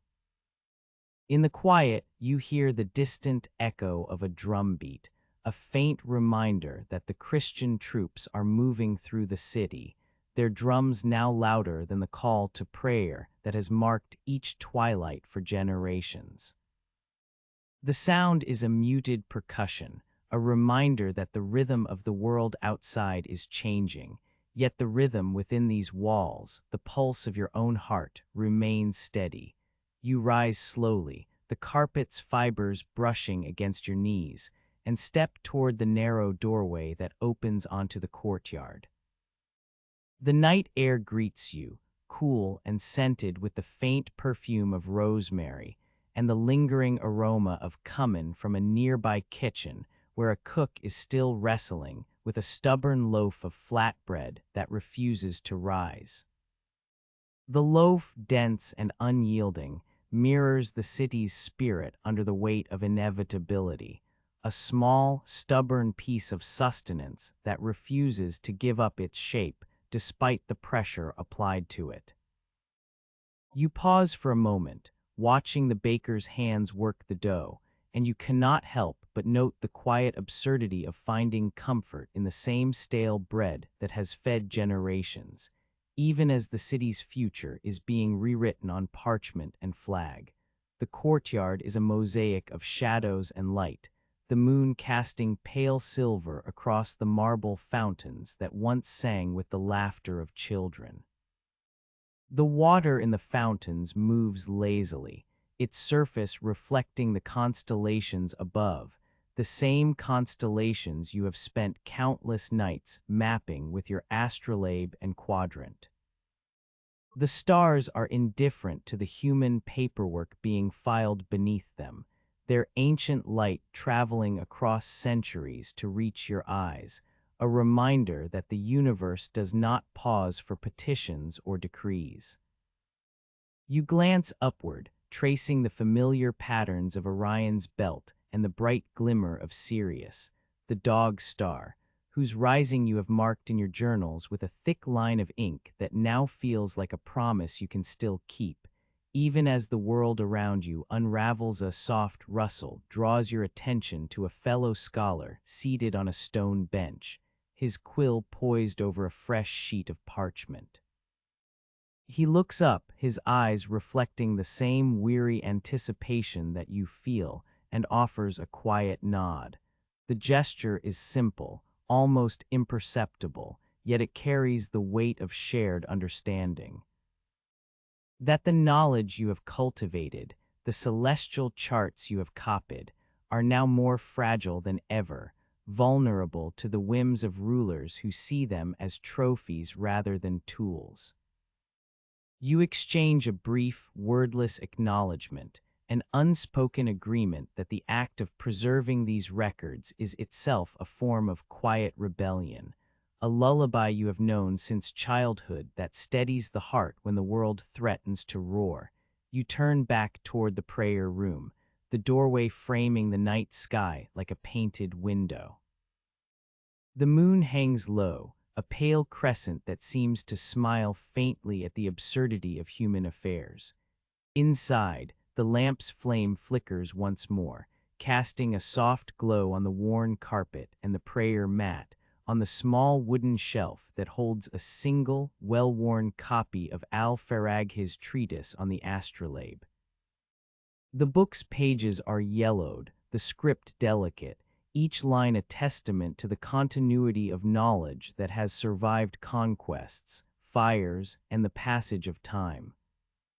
You run a fingertip over the cover, feeling the faint ridges where the leather has been softened by years of handling, and you think of the countless scholars who have turned these pages before you, each one adding their own quiet breath to the collective sigh of humanity. A gentle breeze slips through the narrow slit in the stone wall, carrying with it the distant murmur of the city, women bargaining for dates and almonds. The clatter of copper pots, the low hum of a lute being tuned. The sound is a tapestry of ordinary life, a reminder that even as the grand narratives of surrender and decree dominate the chronicles, the daily rhythms of existence continue, unhurried and unassuming. You inhale the cool night air, feeling it fill your lungs with a mixture of dust and the faint perfume of orange blossoms from a garden beyond the walls. The breath steadies and you feel a quiet, almost amused acceptance settle over you, as if the universe itself is offering a gentle chuckle at the notion that even the heavens, with all their immutable constellations, are subject to the whims of mortal rulers. You close your eyes once more, allowing the stone beneath you to absorb the last of your breath.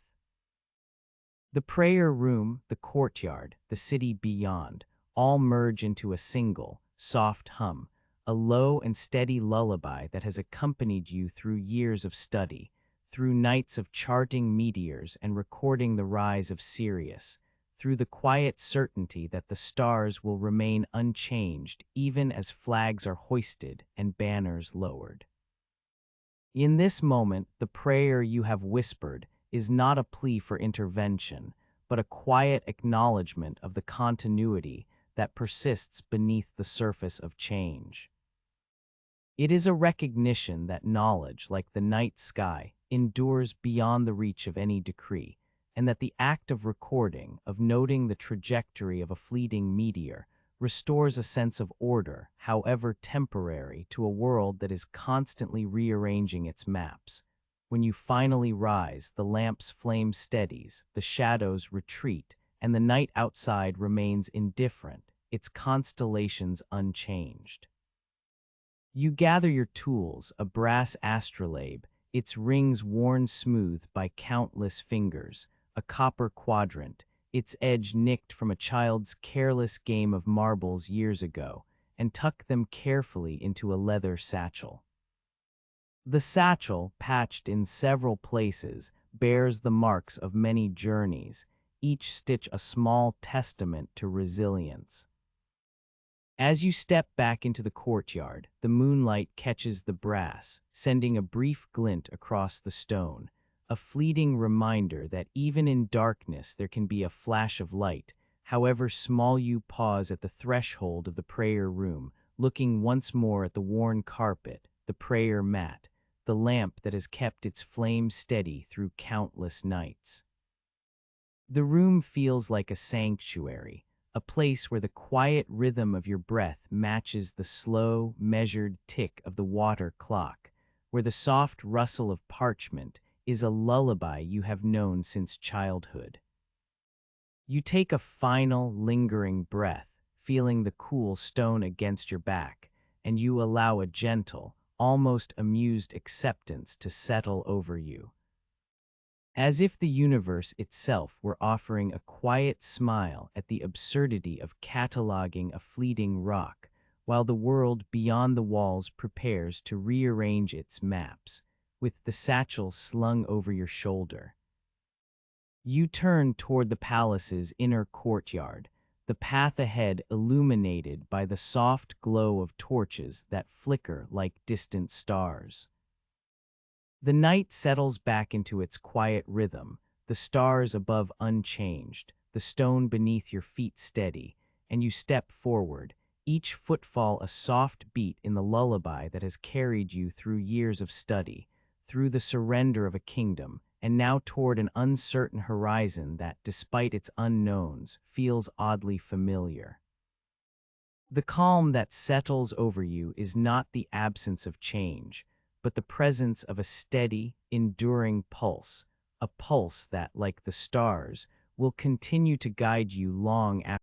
You hear the great wooden doors of the Alhambra sigh open, their ancient hinges protesting with a low, metallic groan that seems to echo the reluctant sigh of the palace itself.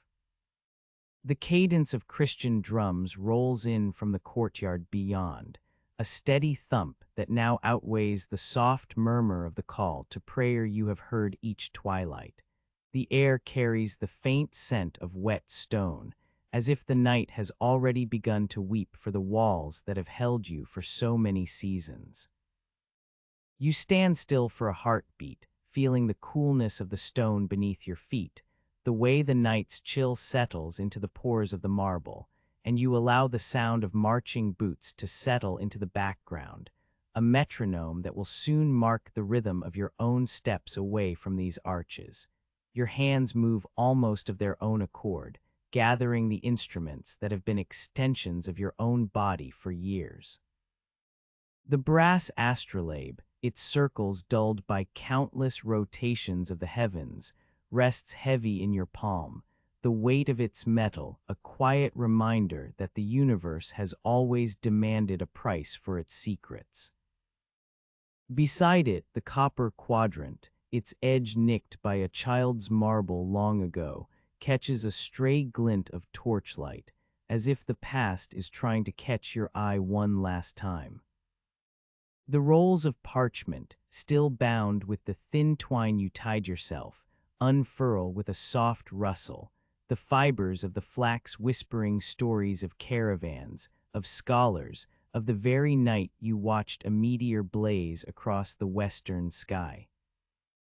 You notice the ink in the quill jar has thickened, a stubbornness that mirrors the tax collector's patience for overdue dues, and you smile thinly at the irony of cataloging the heavens while the world below rearranges its maps. A servant steps forward, her apron dusted with flour, and offers you a bowl of lentil soup. The broth is thin, a pale amber that clings to the bottom of the bowl, and the lentils float like stubborn peas that refuse to soften, each one a tiny, stubborn echo of the city's own resolve. You take the bowl with both hands, feeling the warm ceramic against the chill of the night, and you sip, the liquid sliding over your tongue with a faint, earthy taste that carries the memory of fields far beyond the palace walls. The bread that accompanies it is a stale, cracked loaf, its crust hardened by time and the heat of many ovens, yet it still holds together, a reminder that even the most hardened things can bear the weight of a new day. You thank the woman with a nod, noting the quiet absurdity that the same stale bread that has fed generations of scholars now comforts you as you prepare to leave. As if the past refuses to be left behind entirely, the night air outside the courtyard is tinged with the scent of olive oil and a distant hint of sea salt, as if the Mediterranean itself is breathing through the stone arches, whispering promises of horizons you have not yet seen. A faint breeze lifts the thin veil of dust that settles on the stone steps, making it rise and fall like a slow, patient breath. You inhale, feeling the moisture of the coming rain on your lips, the same rain that will soon drench the terracotta roofs of Granada, turning the city's reds and oranges into a muted, watery palette. The wind carries a low murmur from the city below, a mixture of voices bargaining for dates and almonds, the clatter of pots, the soft sigh of women pulling veils tighter around their shoulders. All of it folds into a single, muted chorus that seems to acknowledge the inevitability of change without ever raising its voice. You step onto the highest balcony, the stone beneath your feet worn smooth by centuries of footfalls, and look down at the mosaics that once glittered with geometric brilliance.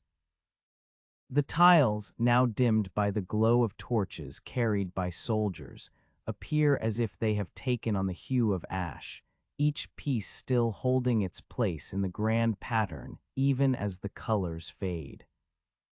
Above you, the night sky stretches in an indifferent expanse, the same constellation of winter stars you have charted for years, their cold fire unchanged by the turmoil below.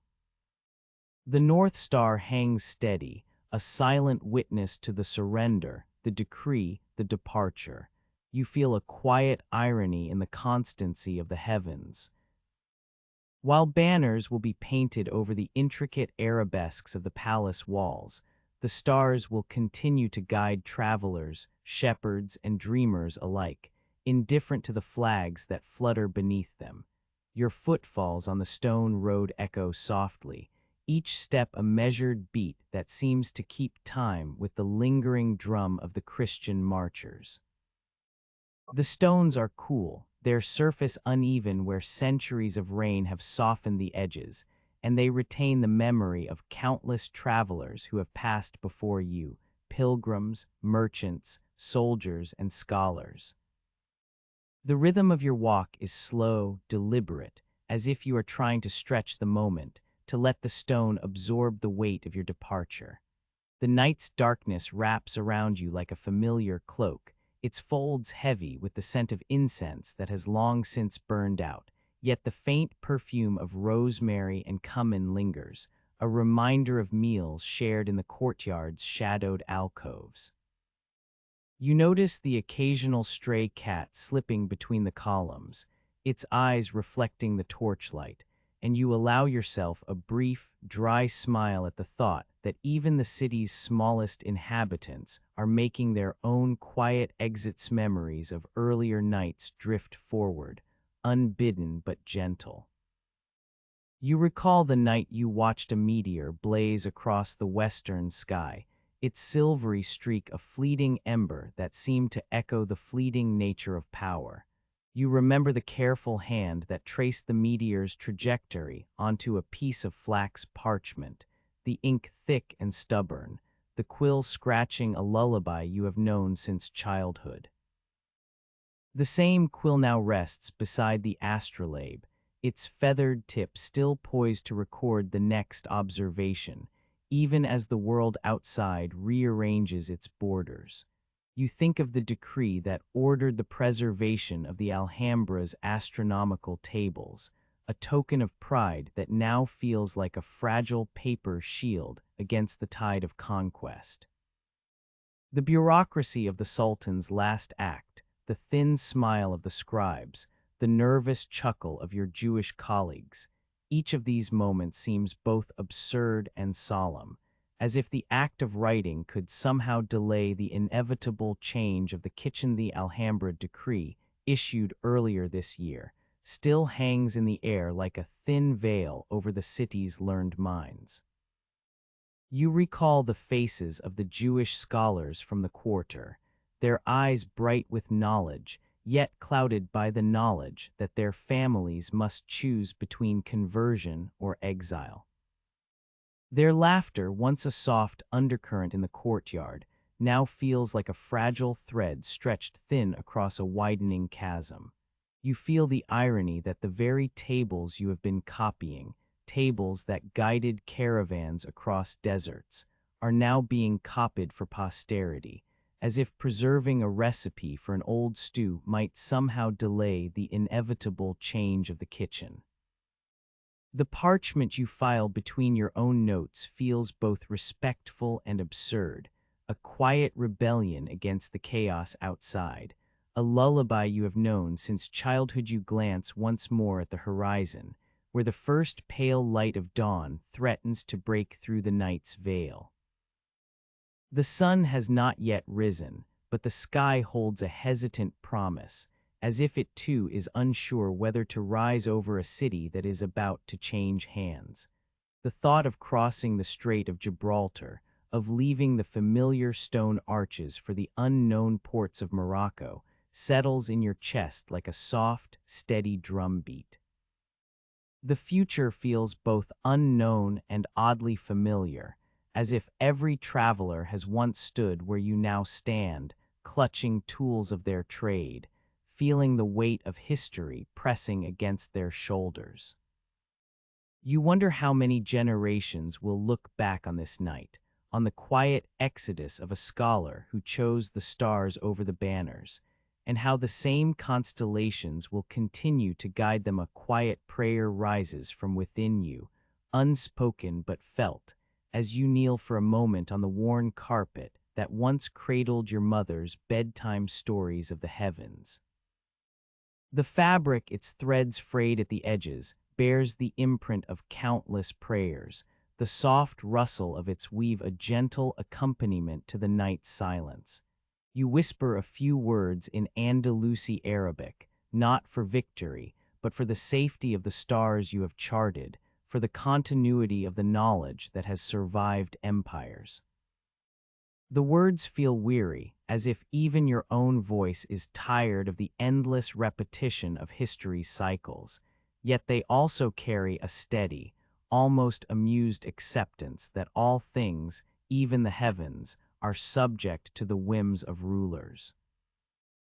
The prayer ends as quietly as it began, the night settling back into its rhythm, the stars above unchanged. You turn once more to face the palace, the arches framing the darkness like a painted backdrop, the torches flickering in the distance, their light wavering like the memory of a dream.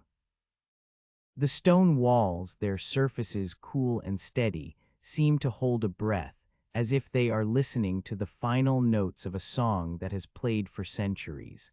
The stars above are unchanged, a silent audience to your quiet exodus, their cold fire a reminder that the universe does not pause for human petitions.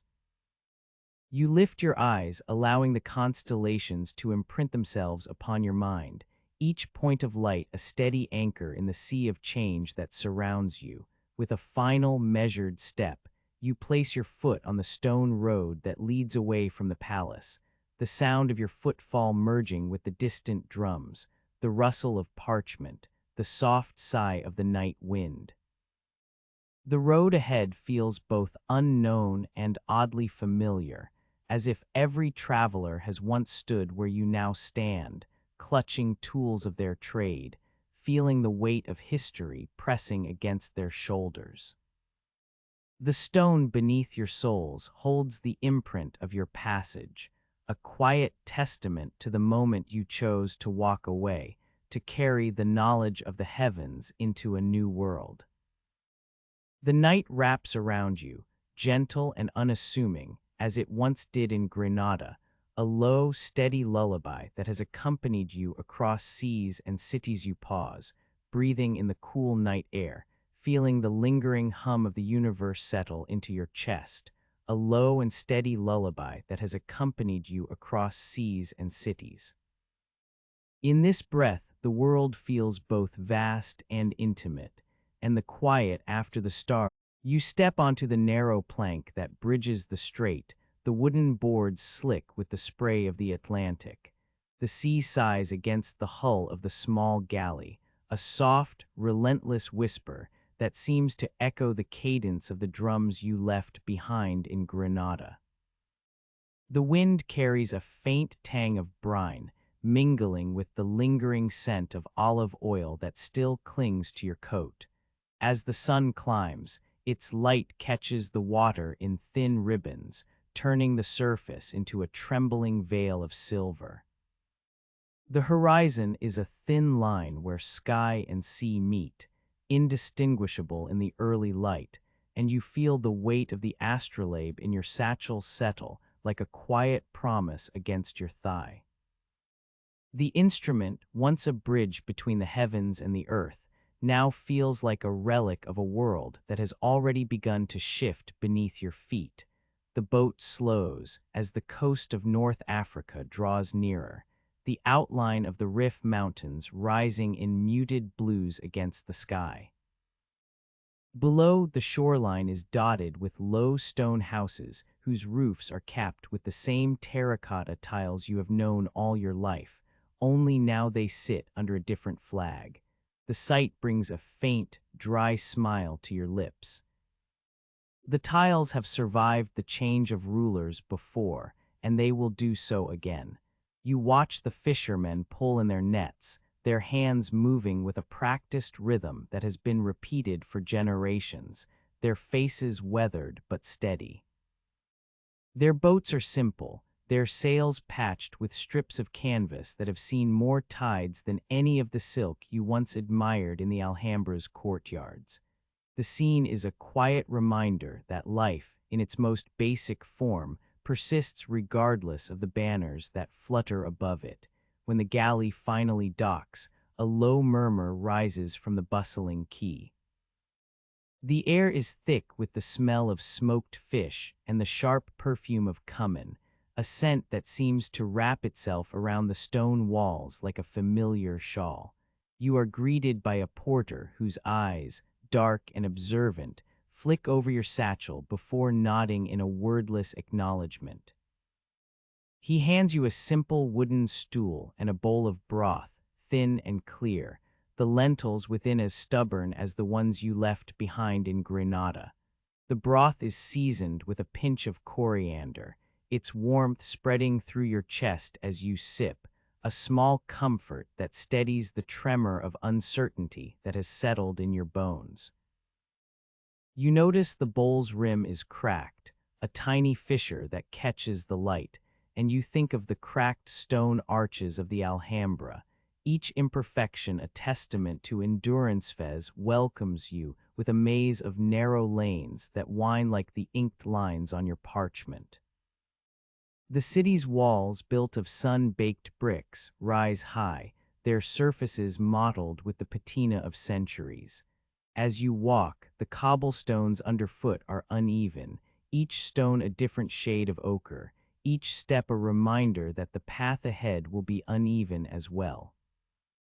The sound of a distant call to prayer drifts through the air, its cadence measured and unhurried, a gentle reminder that the rhythm of devotion has not been erased by conquest.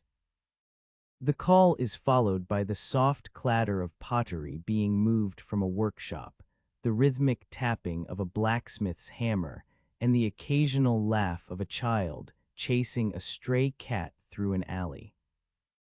The city breathes in a steady, unpretentious pulse, and you find yourself inhaling its cadence as if it were a new kind of prayer. You make your way to the Al-Karawiyan Madrasa, its courtyard shaded by towering plane trees whose leaves rustle softly in the breeze. The building's facade is adorned with intricate geometric patterns, the interlaced stars and polygons a language you recognize from the very tables you once copied under the Alhambra's arches. Inside, scholars sit cross-legged on woven mats, their heads bent over scrolls and codices, the soft scratch of quills filling the air like a quiet hymn. A man with a neatly trimmed beard, his robes dyed a deep indigo, looks up as you approach. He gestures you to a seat beside him, his eyes reflecting a mixture of curiosity and the weary kindness of someone who has seen many travelers pass through these halls. "Welcome," he says in a measured tone, his Arabic carrying the subtle inflection of the Maghreb. "What brings you to Fez, traveler?" You explain, in measured words, the surrender of Granada, the weight of the astrolabe you carry, and the desire to continue your work under a sky that has not yet changed its course. He listens without interruption, his fingers resting lightly on a brass astrolabe that rests on the table before him, a piece that mirrors yours in age and wear. When you speak of the Zij al-Mughir, he nods, his smile thin but genuine, as if the very act of preserving knowledge is a quiet rebellion against the tides of history. The scholar invites you to join a small circle of astronomers who gather each evening beneath a vaulted archway, the stone ceiling painted with a faint fresco of constellations that have guided sailors and shepherds alike. The group consists of men and women, their faces illuminated by the soft glow of oil lamps whose flames flicker like distant stars. They speak in hushed tones about the movements of the planets, the phases of the moon, and the occasional comet that has been sighted over the desert. Their discussions are punctuated by the occasional chuckle, a dry, understated humor that acknowledges the absurdity of charting the heavens while the world below rearranges its borders. One of the women, her hair bound in a simple braid, pulls a fresh sheet of parchment from a wooden box.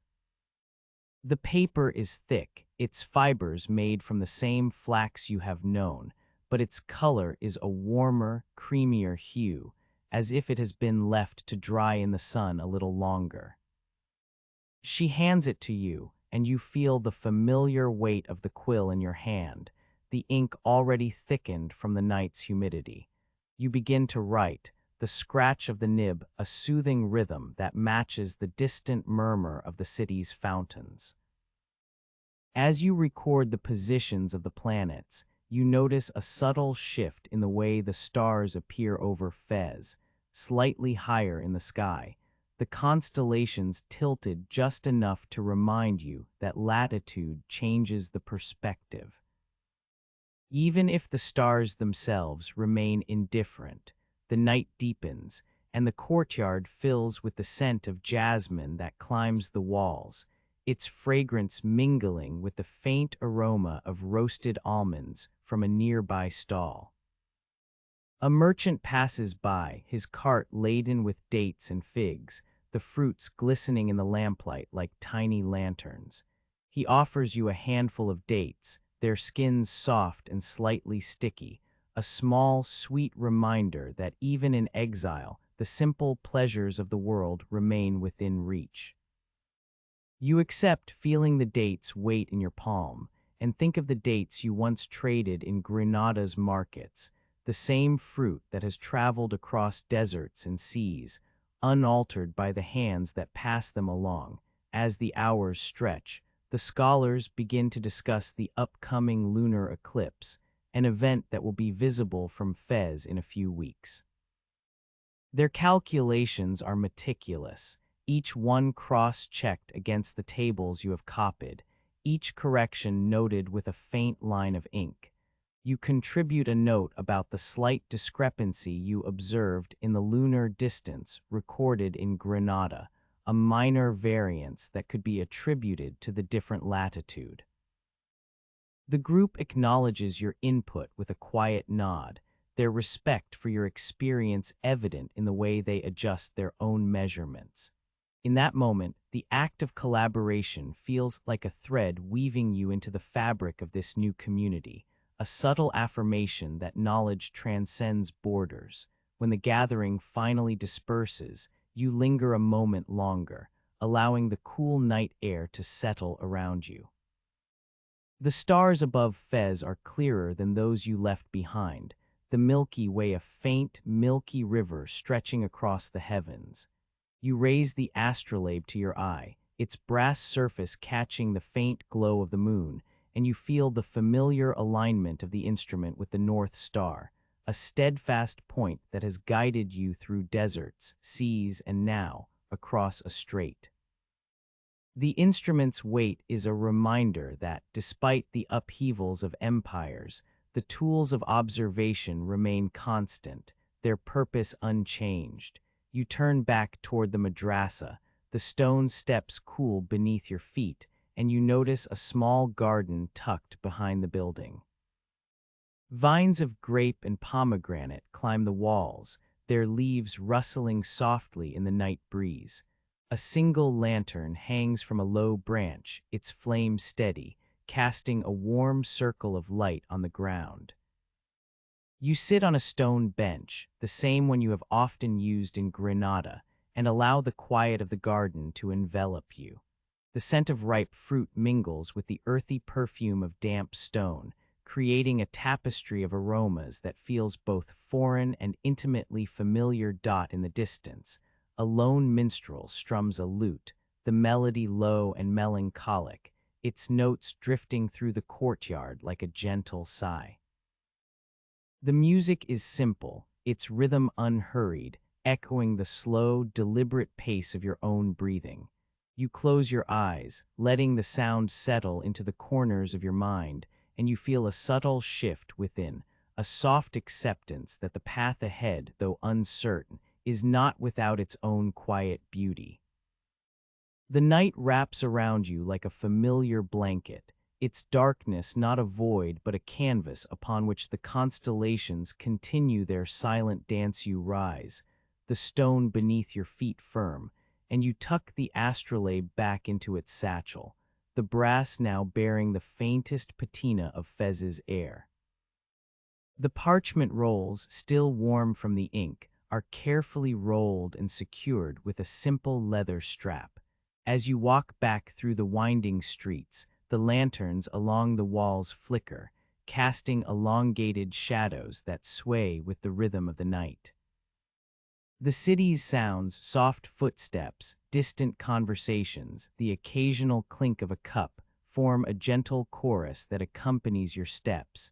At the threshold of the madrasa, the scholar with the indigo robes offers you a final word of encouragement, his voice low and steady.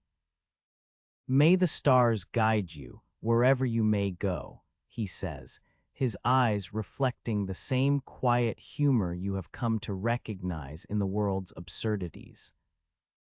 You nod, feeling the weight of his words settle like a stone placed gently at the bottom of a well, grounding you in the present while acknowledging the depths below. Outside, the night sky stretches infinitely above Fez, the same constellations you once traced over Granada, now shining with equal indifference. You lift your gaze, allowing the distant points of light to fill your vision, each one a reminder that the universe continues its slow, unhurried rotation, untouched by the rise and fall of kingdoms. The breath of the wind brushes your cheek, cool and steady, and you inhale, feeling the air fill your lungs with a calm that feels both new and ancient. You turn toward the narrow alley that leads to your modest lodging, the stone walls on either side damp from the night's humidity. The path is quiet, the only sounds the soft rustle of your own garments and the occasional distant bark of a dog. As you step into the doorway of the small room that will be your study, the lantern inside flickers to life, its flame steady, casting a gentle glow over a simple wooden desk. The desk bears a few scattered tools, a brass compass, a small set of measuring rods, and a well-worn copy of Al-Faraghi's treatise, its pages yellowed but still legible. You place the astrolabe on the desk, its brass catching the lantern's light, and you feel a quiet satisfaction settle in your chest.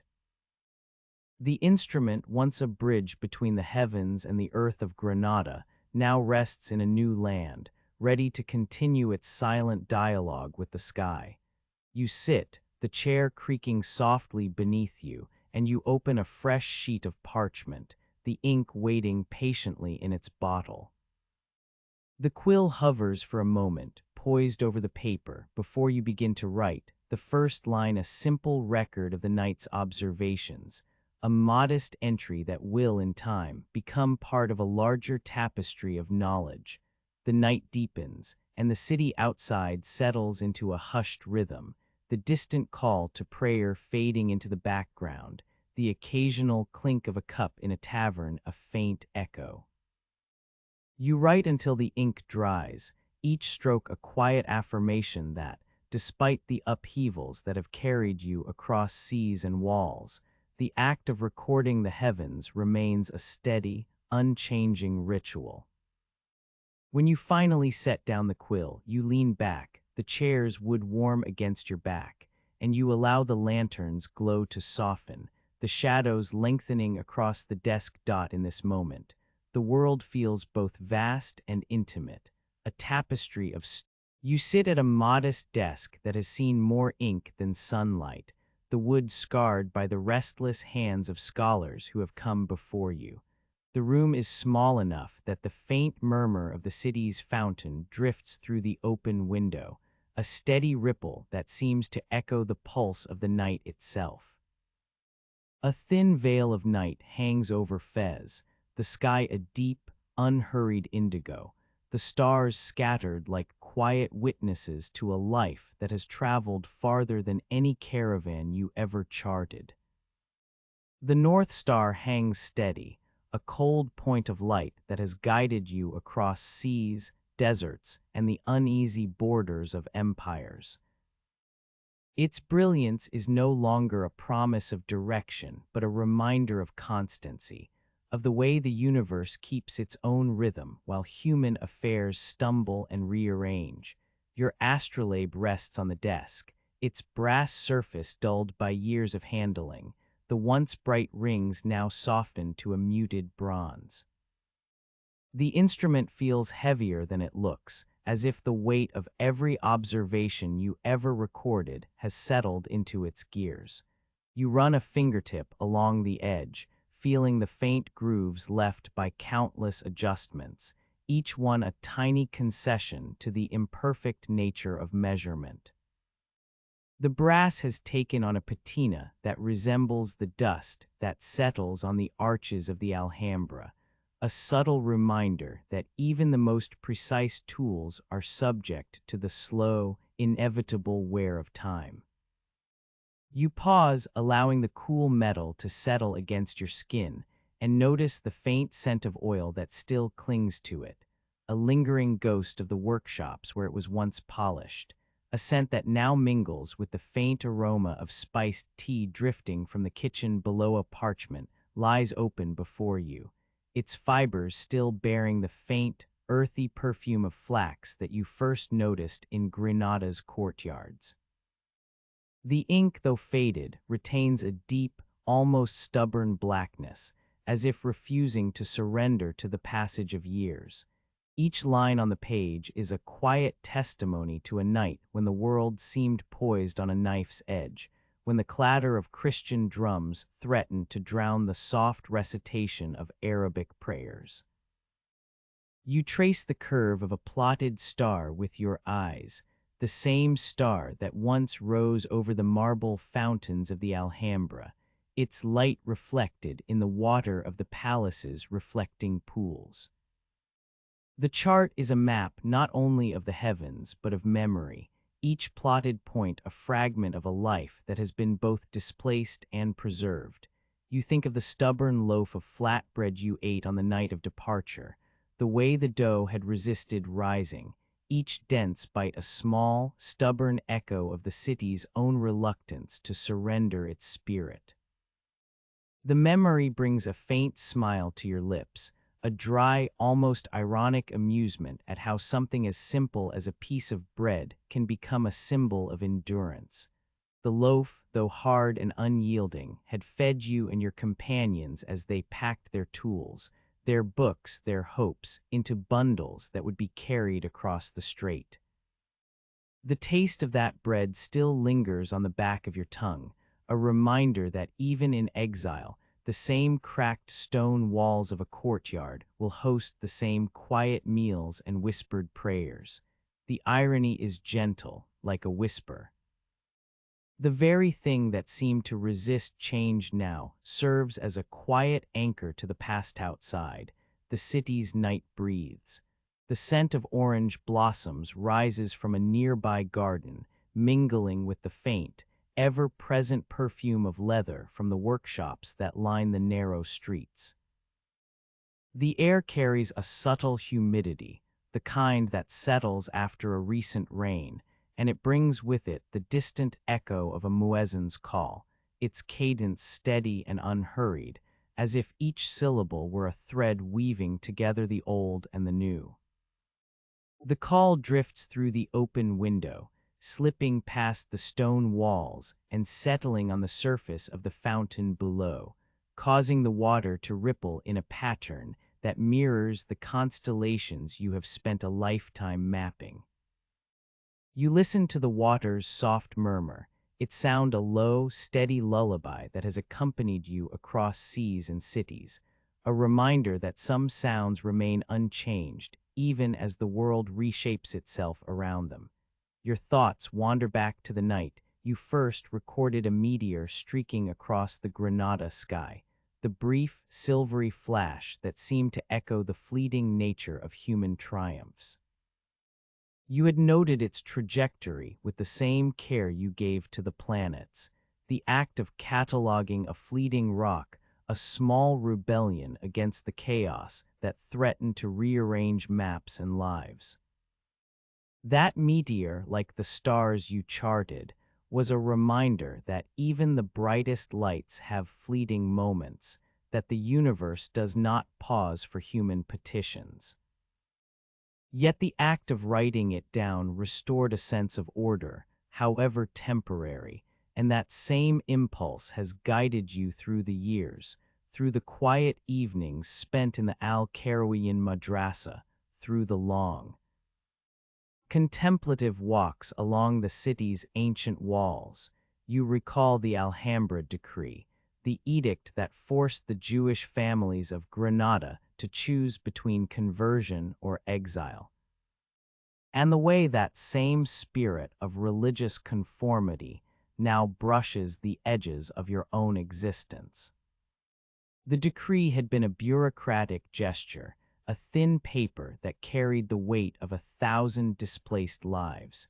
In the same breath, you had filed a royal decree preserving the Alhambra's astronomical tables, a token of the Sultan's lingering pride in scholarly achievements.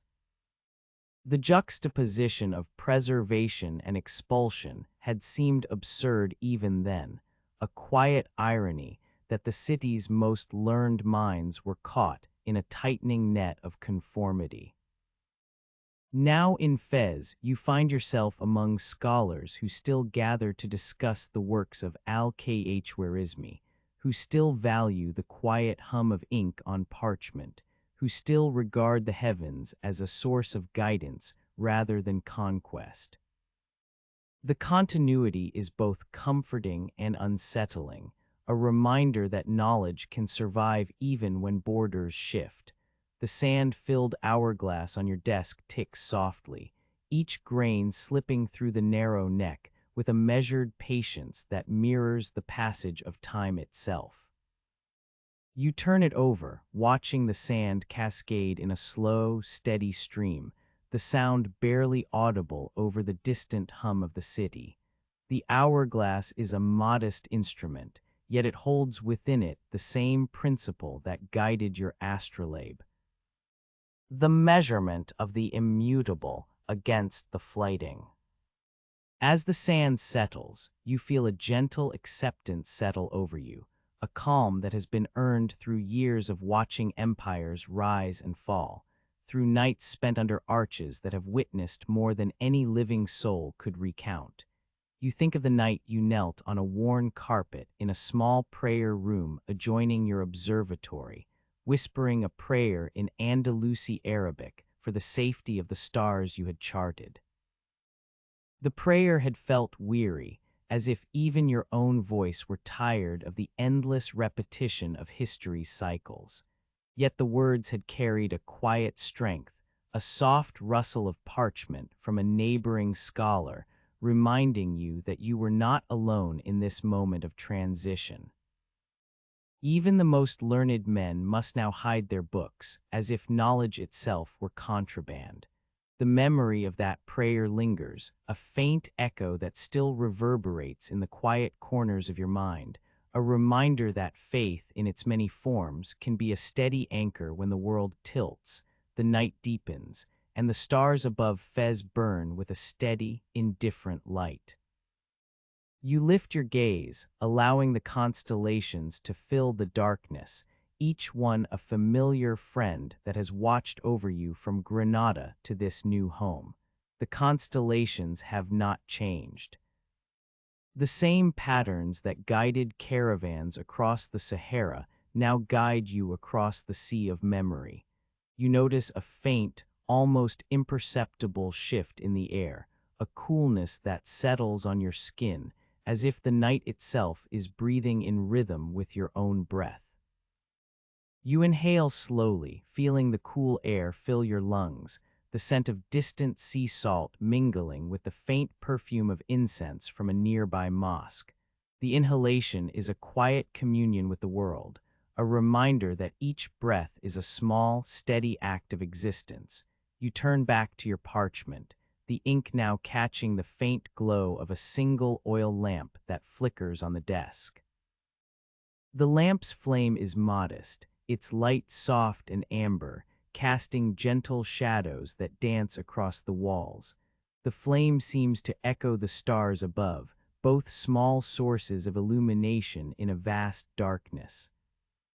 You write a few lines, not to record new observations, but to note the feeling of this moment, the way the night feels both ending and beginning, the way the quiet after the stars is a gentle peace you finally allow yourself to settle into. The words flow slowly, each one placed with the same care you once gave to the altitude of Sirius, each stroke of the quill a small act of preservation. You think of the future, of the days when you might no longer need the astrolabe, when the knowledge you have gathered will be passed on to younger hands that will trace the same rings with fresh fingers. You imagine a student in Fez, eyes bright with curiosity, holding the same instrument, feeling the same weight of centuries in its brass. You picture them standing beneath the same night sky, perhaps asking the same quiet questions about the movement of the heavens, perhaps finding their own answers in the steady rhythm of the stars. The thought brings a faint, almost imperceptible smile to your lips, a quiet acknowledgement that the work you have done will outlive you, that the constellations will continue to be a map for those who look up. The night stretches on, and the city's sounds soften, the distant drums of the past now replaced by the gentle rustle of palm leaves and the occasional call of a night bird. The fountain below continues its soft murmur, each droplet a tiny note in a lullaby that has accompanied you through wars, surrenders, departures, and new beginnings. You close your eyes, letting the cool night air fill your lungs once more, feeling the steady beat of your heart align with the pulse of the universe. The stars above remain indifferent, their light traveling across centuries to reach your eyes, a reminder that while human histories are written and rewritten, the cosmos keeps its own quiet record. In this moment, the stars are no longer distant goals but familiar companions, their constancy a gentle reassurance that the world, despite its upheavals, holds within it a rhythm that can be trusted. The quiet after them is a gentle peace you finally allow yourself to settle into, a soft, steady lullaby that has accompanied you across seas and cities,